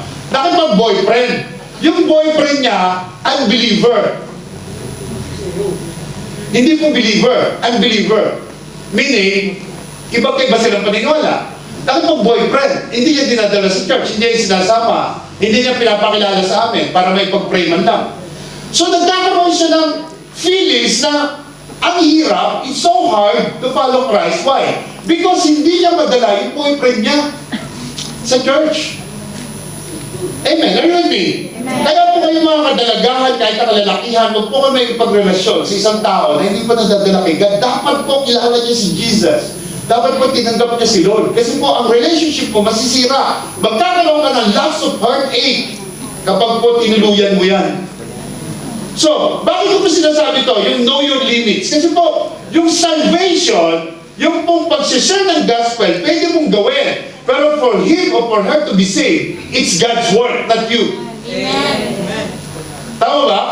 So, kaya tayo nahihirapan kasi hindi natin binibigyan ng limit eh. Hindi po, pastor, makakilala rin yan. Mahal ko po eh, makakilala rin yan. Diba? Gagawin ko po lahat para po makakilala yan. Hindi ikaw, si Lord ang gagawa nun. You will just share the gospel to him, to her, and then let God do the works of salvation. Meaning, ipag-pray mo, ipagdasal mo matindi yan. No? Are you with me? Tayo pong lahat, tandaan nyo ha, ito pa nakita ko, our love is not designed to be transformational. Ano ba ibig sabihin ko? Mahal ko yung boyfriend ko, kailangan matransform ang buhay yan. Yung pagmamahal mo, hindi makakatransform yun. Si Jesus lang. Yung pagmamahal lang ng Diyos, makakatransform sa Kanya. Kaya huwag mong pilitin, kailangan alam mo yung limits mo. Amen ba? You with me? Kaya tayo nagkakaroon ng heartache eh. But you know what? In the first place, dapat nga, hindi ka nagbo-boyfriend ng unbeliever. Tama ba? Kasi biblical yun eh. Kung di mo madala, may heartache ka, problema mo yan. Sabi ni Lord, huwag kang makipag-connect sa mga tama. So siguraduhin mo na madadala mo sa church. Ipag-pray mo ng todo-todo yan, iluhod mo sa Panginoon. Tama ba? God can use yung love na sinasabi mo, na binibigay mo to someone, and so God's goodness that coming through us will be able to transform him. Tama po ba? Are you with me? Hello? Are you with me ba? Kasi po marami sa atin ganito eh. I have to do this because if I will do this, something will gonna happen. Hindi ikaw, si Lord. Si Lord yun, hindi ikaw. And because we don't know our limits, kaya po marami sa atin, nababurn out sa ministry sometimes. Burn out ka sa ministry, no? Parang napa-fry out ka, nagsasawa ka, nakakaramdam ka ng pagod, then at the end of the day, we get insane. Why? Bakit po? Because the things that we're doing is our out of limits na. Out of limits na. Pinipilit natin gawin yung mga bagay na hindi naman ikaw dapat ang gumagawa. Kaya mo ang Diyos ang gumawa. Amen. Tama ba? Are you with me? Sige ba? Palakpakan natin yun. Kaya po marami sa atin nag-struggle with this. No? Bigyan ko kayo ng example. Bigyan ko kayo ng example, ha? Meron na tayong NRC in Abu Dhabi, meron na tayong Dubai, meron na tayong Alay, tama? Meron na tayong Davao, Tacorong. Meron pa tayong LRC Pilipinas, meron pa tayong US na mabubuksan, at pinagpe-pray natin Japan na mag-open na rin. Alam niyo po ba hindi madaling hawakan yan? Pero kung binibigyan ko ng limits yung sarili ko, binibigyan ko ng limits. Alam ko hindi madali, pero alam ko, pag nilimitasyon ko yung sarili ko, si Lord ang gagalaw dyan, di ako. Tama mo ba? Kasi kung isipin ko lang na ako, hindi ko po kakayanin niya. Hindi mo namin kakayanin. So, you must know your limits while you are serving well. Hello. Tama niyo po ba ibig sabihin? Dapat limitasyonan mo. Although, of course, nanghihinayang tayo sa mga tao umalis sometimes. Diba? May mga tao po umalis sa church eh. Kasi nga, ayaw nila magpakorek. Ayaw nila magpatama ng buhay nila for whatever reason. Alam niyo po, masakit po sa amin yun. Kaya lalo na po kay Pastor Grace. Kasi po naging emotional siya. Kaya po sinasabi ko sa kanya na, dapat alam natin limits natin. Hindi naman tayo ano dyan. So, kung alis sila, paano naman tayo pinapalis? So, yan natin sila. Tama? Ganun ko po i-handle yung sarili ko. Yung turuan ko po sa Pastor. Pag may umalis, hindi mo naman pinalis, kinokorek natin, umalis, let them go. Baka hindi siya dito matigtino, baka po sa ibang church. Hopefully nga, sa ibang church. Tama? Hello? Tama mo ba? As long na wala tayong pinapalis, so know your limits. You cannot save everyone. You cannot please everyone. Dapat alam natin yan. Kahit sa cell group mo, may umalis. Di ba? May umalis sa cell group mo. Well, anong gagawin natin dyan? Let the Lord do something. Hindi mo kayang ibalik yan. Hindi mo kayang hawakan lahat yan. So, alamin natin yung limits natin. As long that you are doing what is God's will sa buhay mo, walang problema yan. Tama? Hindi po importante na ahatakin natin sila pabalik, pipilitin mo, hindi ka na makakatulog. As long as sumusunod tayo kay God at wala tayong pinapalas, let them. Ako po, ano po ang aking perspective sa ministry. Habang nandito ka, we will take care of you. Pero pag lumabas ka na LRC, balang sa buhay mo. Tama? Amen. Simple lang po yun. Ganun lang po. Paano mo i-handle yung every details ng mga nangyayari sa church? Kung di mo alam yung limits mo, dapat alam mo. Dahil may mga bagay na si Lord ang gagalaw, hindi ikaw. Amen? So, parang pangalan si Lord, napakabuti po ng Panginoon, no? Tama po ba? Tama? So, parehas din sa mga taong ipinagpe-pray natin. Pastor, punta naman po kayo sa bahay. Bakit? Kasi po yung nanay ko may sakit. Pag-pray niyo naman po. Mahal na mahal ko yung nanay ko. Yung pumuwala yan. Pinuntahan natin, pinag-pray, di ba? Nilay-hover mo, pinag-pray natin, stretch hand pa. Binigyan mo pa ng mga Bible verses. And then yung pamilya, asang-asa, nagagaling si nanay. Well, kapag namatay yan, hello? Alis na ako sa church na yun, walang power in prayer ni Pastor.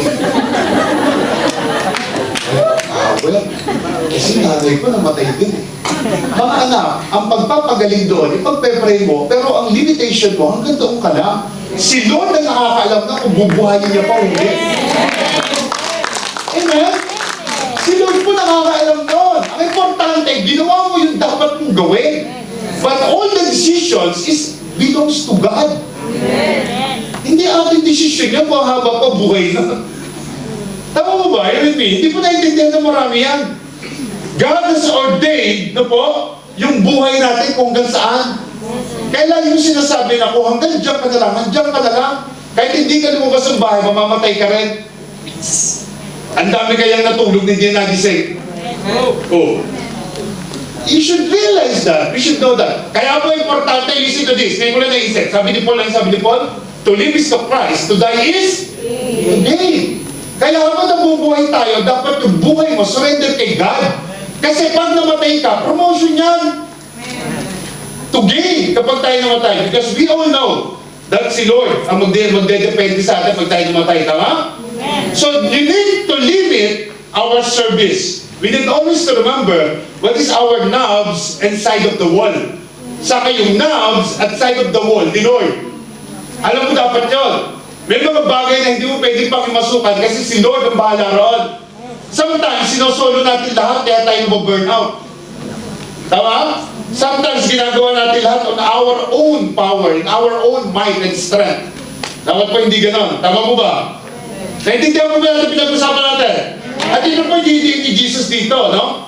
To sit on my right hand and to my left hand is not mine to give. Siya mismo, tingnan nyo, siya mismo, alam niya ang limitations niya. Si Jesus na to.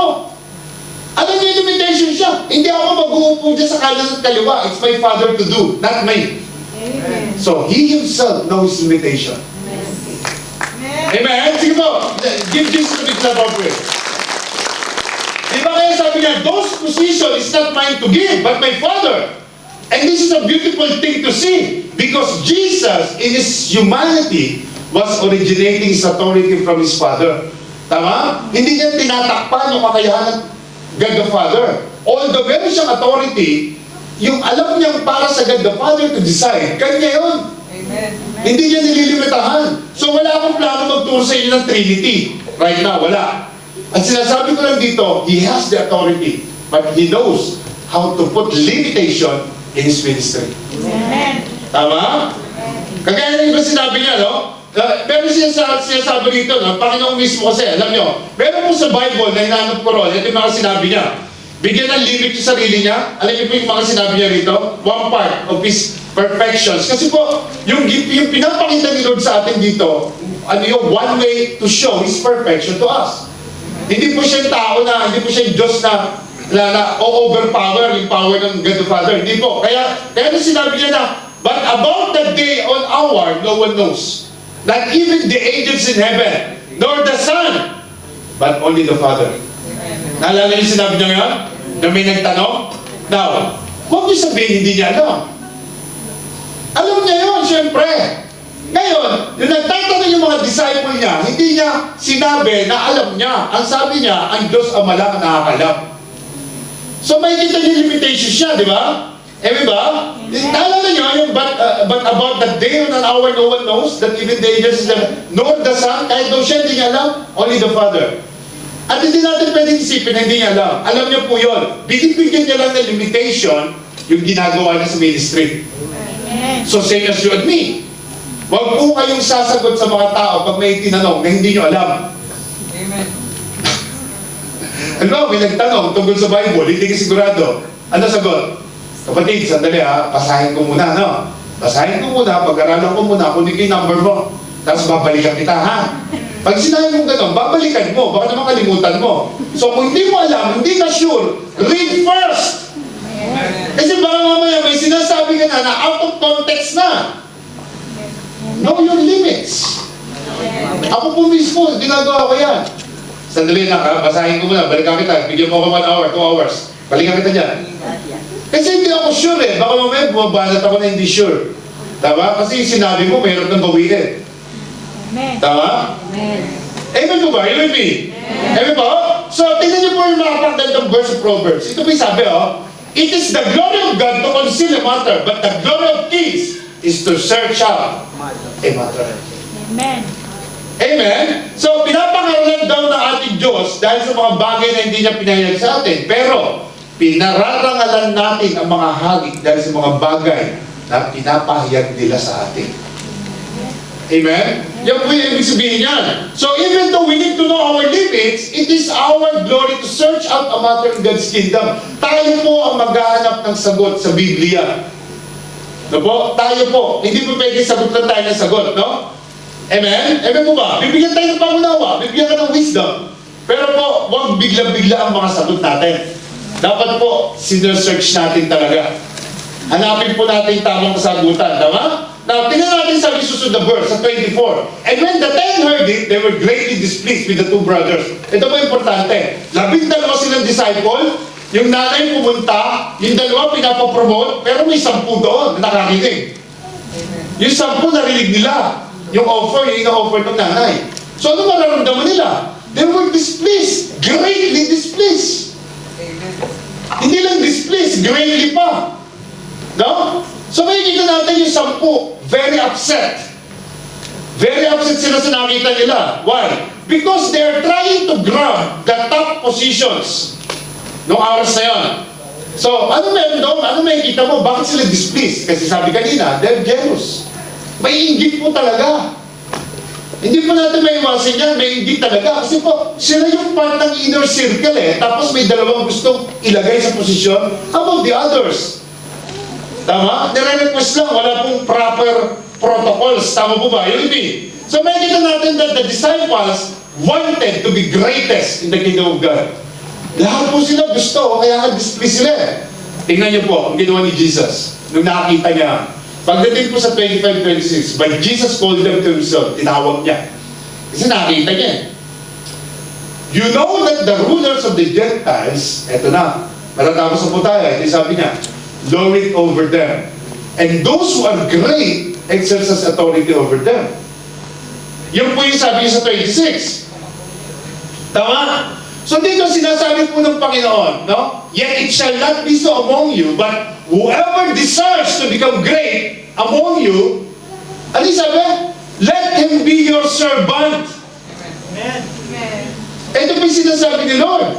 Na gusto po imagine ninyo ito, nandun tayo, no? Andun tayo lahat, tayo 12, part tayo ng 12, andun tayo. Lumapit yung mother, nagre-request na i-promote si James at si John, anak niya yung dalawang yun. So tayo, bad trip tayo, sobra naman to, magkakasama kami, 12 kami ka, bakit? Nagtrabaho din kami sa kingdom ni Lord Hindi lang naman ikaw nag-prophesize din kami, nag-heal din kami ng sick, tama ba? So bakit silang dalawa lang nagpo-promote? How about us? So they were greatly displeased, bad trip sila. So makikita mo sila ng jealousy nga. Bakit? Kasi lahat sila gusto rin marating yung posisyon na yun. Gusto rin nila yun. But then Jesus begins to teach them. Ito na. Ito yung cream of the crop. Itong verse na to. Ano sinasabi sa ating ni Lord dito? Si Lord kasi talagang magaling na magturo yan eh. Pag salita na yan, dyan eh, malaman na yan eh. You know that the rulers of the Gentiles, Lord, eat over them. And those who are great exercise authority over them. Yeah! Ito yung maganda sa Panginoon, may yet siya. No? Kung yun daw mga company manager nyo, yung mga department heads, yung supervisor ng company, operation manager, yung may-ari ng company, kung sila utos lang ng utos sa inyo because they lord it over you, they exercise great authority over you kasi bisa kanila, dahil pasweldoong kanila, kasi company sila.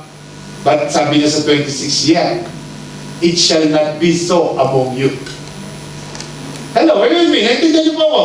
Kung ikaw cell leader, kung ikaw pastor, kung ikaw head ng ministry, dapat wala kang feeling na to be served, but to serve. Baliktad po yun sa kumpanya. Ang kumpanya mo, ang manager mo, utos ang utos. Gawin mo to, gawin mo yun. Pumasok kayo on time. Lahat kayo, ganito, ganon. Tama?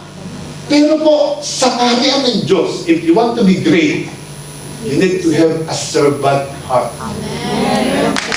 Tama po ba? Hindi pwede mo, ako pastor dito pagdating dyan, ready na lahat yan.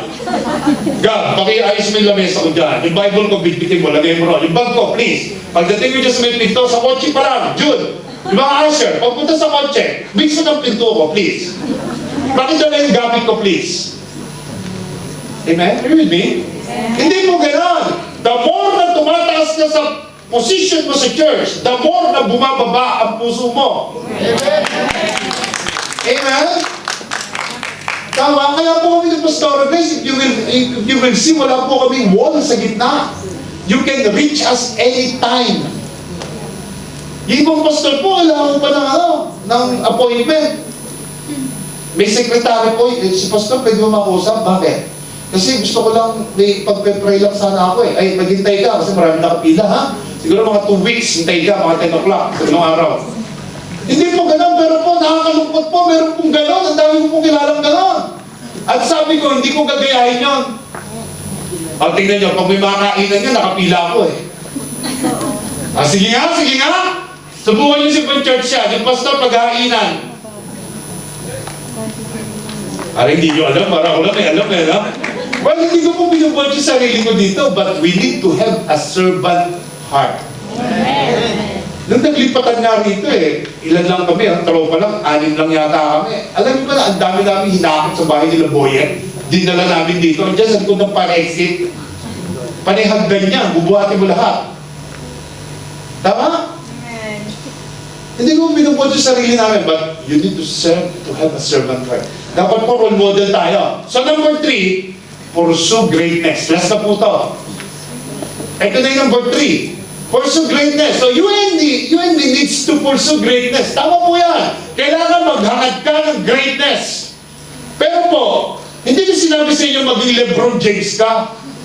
Hindi ko sinabi sa inyo maging sikat kang aktor. Hindi ko sinabi sa inyo magpakasikat kang boksingero. Hindi ko po sinabi gano'n. Because God's greatness in His kingdom comes from being different than the way the world lives. Magkaiba po yung greatness sa labas at greatness sa kingdom ni Lord. Pag ikaw sikat na aktor, sikat na basketballista ka, na sikat ka kahit saan, tinitingala ka ng mga tao, tama? Tama, nahabol ka ng mga paparazzi, nahabol ka ng mga fans. Tama mo ba? You and me? Pero po, come on, alam natin lahat na those people who doesn't know the true and living God, hindi po nila kilala ang Diyos. Tayo po, the more na nagiging great ka, the more na ikaw yung nagiging humble. Amen. May humility ka, spirit of humility. Huwag na huwag niyo po alisin yan. Importante yan. Amen? Hindi mo maaari na ikaw yung head ng ministry, ikaw pa yung, hello? Are you with me? Amen. Tama? Kaya ako po tinuturo sa inyo, importante po to. Listen mga anak, sino mo naghahangad sa atin na maging dakila sa kanya ng Diyos na ating pinaglilingkuran? Dapat, maging lingkod ka muna at hindi ikaw ang pinaglilingkuran. Are you with me? Nandiyan po ba tayo? We don't exercise authority over the people here na gagawin mo silang utusan. But supposed to be, we are serving the people. We are here to serve people. We are here to love our neighbor. To love people next to us. To love God, to love people. The greatest commandment of God. Tama? To love people and to love humanity. Because, kasi po yung selfishness natin andito sa dugo eh. Yung tendency na maging selfish tayo one day, na dahil pag sinabi siya, "Uy, grabe ang galing mo mag-gitara." Siyempre naman, graduate yata ako ng school pa na. "Uy, galing mo kumanta." Of course! Maliit pa ako, lagi yung 100 sa karaoke ha. Mga anak, glory to God lang ang sagot. Uy, galing mo mag-gitara. Glory to God. Uy, galing mo kumanta. Praise God. All glory belongs to Him if you want to be great in the kingdom of God. Tama? Amen. Are you with me? So, but I love His word when He says this. Sabi niya, yet it shall not be so among you. Yung sinasabi kanina, no? Kung nagmamataas yung mga tao sa labas kasi mataas ang posisyon nila, yet it shall not be so among you. Hindi mo pwedeng ganun ka rin. Hindi mo pwedeng ganun ka rin. This is a contrasting statement from the Lord Jesus Christ. Contrasting po ito, opposing word, tama? So sinasabi niya, in the word those who are in authority, they lord it over you. But yet, ang sabi niya, hindi dapat mangyari sa iyo yan. Hindi ka maging lord over them. Tama? Meaning, lahat po tayo, servant ni Lord. We are not here to be served, but to serve. So, ano sabi niya? But whoever desires to become great among you, let him be your servant. Ayan, ang linaw po niyan. So, let us have a servant heart. Ano mo? Tingnan mo yung katabi mo. Tingnan mo yung katabi mo. Sabi mo sa kanya, kapatid, please, magbago ka na.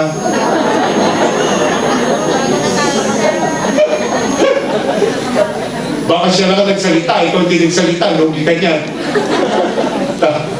Tama ba? Di ba baka natin sarili natin from this time onwards? Amen? Kaya nga sabi sa pangatlo, we need to pursue greatness, pero ang greatness sa kingdom of God, the more na nagiging great ka, the more na bumababa ka. Yun po yung greatness. Kaya ito tinuturo sa church because Jesus is real. Buhay po ang Diyos natin at siya ang role model. Tama, come on, give Jesus a big clap of praise. No? We are fully engaged in His vision. Fully engaged po tayo. Hindi po tayo yung church na, "Hoy, kailangan magbago pa kasi role model natin si Lord." Hindi po. Pag sinabing fully engaged tayo sa mission, ang mission ni Lord, salvation. So, kailangan po, yung mga kaibigan ko, mga katrabaho po, meron din salvation. Amen. Tama ba? So, meaning, gagalaw po tayo lahat. Pero sometimes, ang kultura kasi natin, no, I need you to serve me. At dahil mo sa ginawa ng Panginoon na pagpapapako sa cross, yung pagpapahirap sa Kanya na tiniis niya lahat para sa akin. Alam niyo paano tayo magiging great sa kingdom ni Lord? Alam niyo kung bakit? Kung paano? Simple lang. Invite people and share Jesus to them. Yun lang po. Yung goodness niya, yung faithfulness niya, share niyo sa ibang tao. Kasi yun lang po yung sikreto para maging great tayo sa tingin ni Lord. Now, think about the impact that you will do. Yung impact na gagawin nyo. Kasi bakit? Kasi nadala mo yung katrabaho mo, kasama mo na siya rito. Nung dumating siya sa church, hindi naman nagtataas ng kamay. Nakita mo na ngayon, 2 kamay pa nakataas, nag-worship. Di ba ang lakas ng impact ng ginawa mo? And you are giving back the glory to God because you are serving Him. That's the way we will serve God. Yung marunong ka mag-share ng katotohanan sa kanila na si Jesus nagpapako sa cross para sa iyo.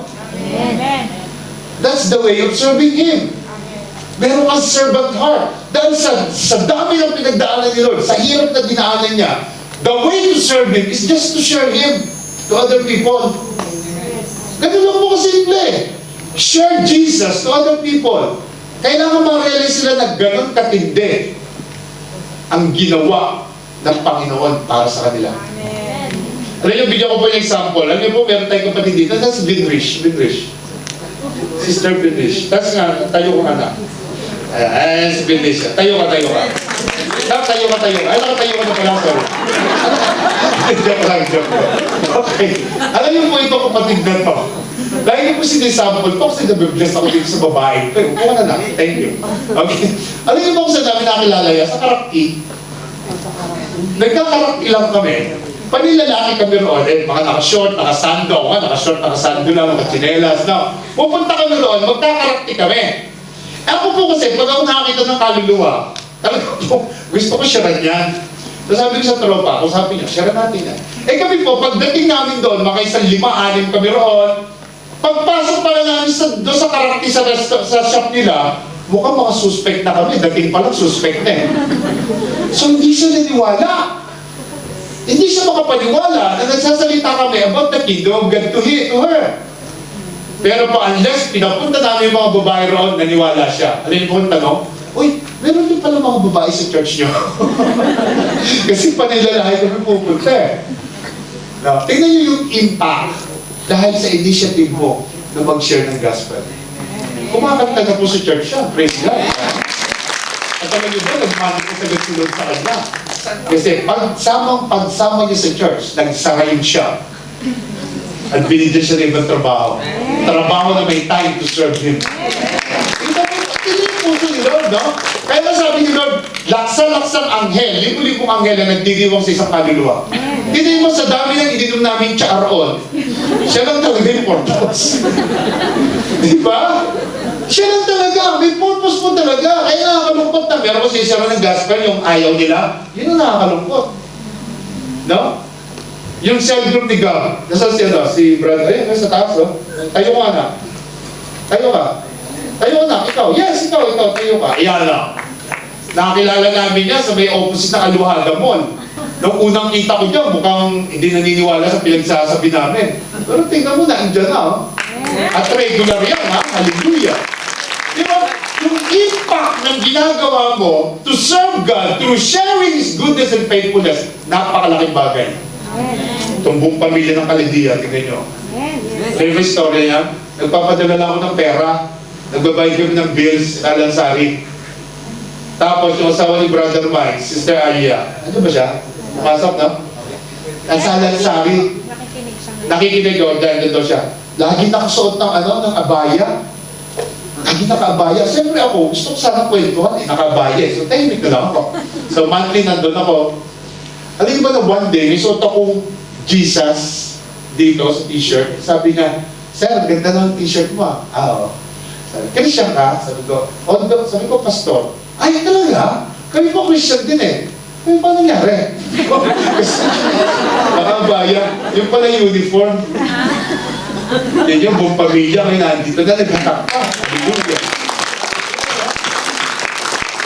Tingnan nyo yung magagawa mo when you invite someone. And that's the way you are serving God. That's the way. Parang, Pastor, paano ko magsisilbihan si Lord? Bukod sa ministry acts, yung pagsaserve is sharing the gospel to other people. Kaya nga po magkaroon tayo ng culture of invitation. Tama? Dapat maging testimony ka sa family mo na nababago yung buhay mo. Baba nga po rito yung music tape. Tama? Ay, ito sabi ni Lord, oh, and whoever desires to be first among you, let him be your slave. No? Dapat sabihin mo, Lord, slave mo ako, Lord. Use me as your mouthpiece.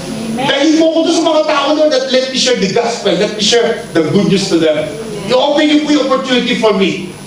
Kaya nga sabi ko sa inyo lahat, pag may birthday kayo, mag-invite kayo. At invite nyo kami.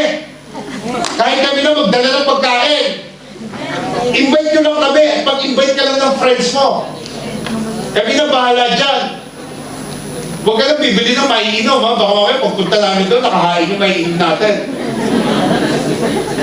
Tama? Hayaan nyo muna kami malis, hindi mapigilan. Tama ba? Mag-share tayo ng gospel. We need to serve Him. We need to act like a slave for Him. Tama? And that's the way we are serving Him. Tama mo ba? You with me? So whoever desires to be first among you, let him be your slave. Gusto niyo maging greatness? Gusto niyo maging great sa karya ni Lord? Ha? Gusto niyo? How many of you wants to be a great in the kingdom of God? Let him be your slave. No? Bakit? Kasi po sabi niya, oh, just as the Son of Man did not come to be served, but to serve, and to give His life a ransom for many. Give me another 3 minutes. I will close now. Gusto ko tingnan niyo itong verse na to. The reason why Jesus was telling us to have a servant heart, because of what He did. Ibinigay niya yung buhay niya, anak. Ibinigay niya yung buhay niya for you as a ransom for many. Alam niyo ba yung ransom dyan? Ano ba yung tawag na ransom? Ibig sabihin niyan, somebody has paid something for your sins. Meron pong tumubos ng lahat ng kasalanan natin. At yun ang Panginoong Yesus. Kung ang Panginoon po nagpapako para tubusin ang kasalanan mo at magkaroon tayo ng salvation, yung sinasabi niyan to serve and not to be served, is dapat po ganun din tayo. Nagpapako na nga siya, sinave ka na nga niya. Yung bang servant heart, hindi natin magawa. Tama? Amen. Tingnan mo yung in-invite mo ngayon. Tingnan mo yung in-invite mo ngayon. Pag yan bumalik, at bumalik at bumalik, at na-bless yan, di ba ang lakas ng impact ng ginawa pag-invite? Tama ba? But always remember that Jesus died on the cross to serve us. Binigay niya yung buhay niya to serve you. Amen. Nasa halip na tayo magpapako, siya nagpapako. Tama po ba? So mga anak, sa araw na ito, as we go and serve Him, lagi tatandaan, serve and not to be served. Magkaroon po tayo ng servant heart. Amen? Ayaw nga po tayo lahat.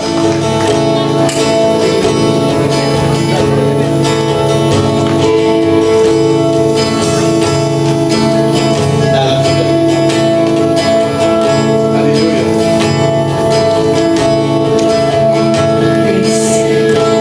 Tandaan nyo ha. Listen carefully. I want you to close your eyes. Close your eyes.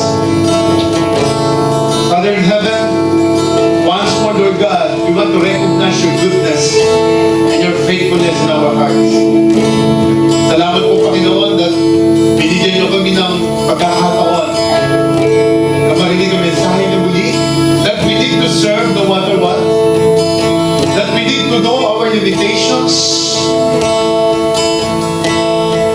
because you are the God who died on the cross, that you gave your life as a ransom for many. And we really appreciate what you have done, Lord God.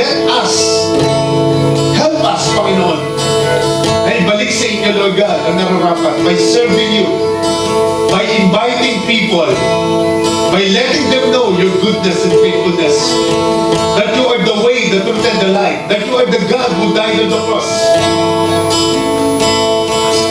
Use us, Panginoon. Use us as a vessel. Use us as a mouthpiece, Lord God. Tulungan niyo kami, Panginoon, to be a witness to other people, Lord God. And for us to pursue greatness, for us to to pursue greatness in this ministry, Lord God, help us to have the spirit of humility, the spirit of humbleness, Lord God, in our heart. That even though we are outside the church, people can see the greatness in our lives. Salamat po, Panginoon. Patuloy ka namin pupurihin. Patuloy ka namin sasabihin sa araw na to. Come on, let's worship Him. Let's worship Him. Hallelujah. Thank you, Jesus. Thank you, Lord. I heard 1,000 stories of what they think you're like, but I've heard a tender whisper of love, the dead of night, and you tell me that you're pleased and that I'm never alone. You're a good, good Father. It's who you are. It's who you are. It's who you are. And I'm loved by you. It's who I am. It's who I am. It's who you're a good, good Father. You're a good, good Father. It's who you are. It's who you are. It's who you are. And I'm loved by you. It's who I am. It's who I am. It's who I am. Oh, I've seen 1,000 searching for answers, far and wide, but I know we're all searching for answers. Only you provide, 'cause we know just what we need before we say a word. You're a good, good Father. It's who you are.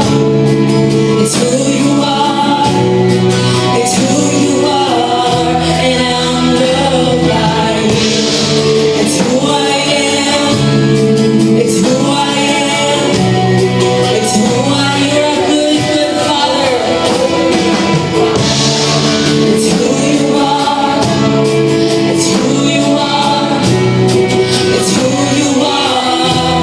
And I'm loved by you. It's who I am. It's who I am. It's who I am. You are perfect, Jesus. Perfect in all of your ways. You are perfect in all of your ways. You are perfect in all of your ways to us. You are perfect. You are perfect in all of your ways. You are perfect in all of your ways. You are perfect in all of your ways to us. You're a good, good Father. You're a good, good Father. It's who you are. It's who you are. It's who you are. And I'm loved by you. It's who I am. It's who I am. It's who I am. You're a good, good Father. It's who you are. It's who you are. It's who you are. And I'm loved by you. It's who I am. It's who I am. It's who I am. Yes, Lord God.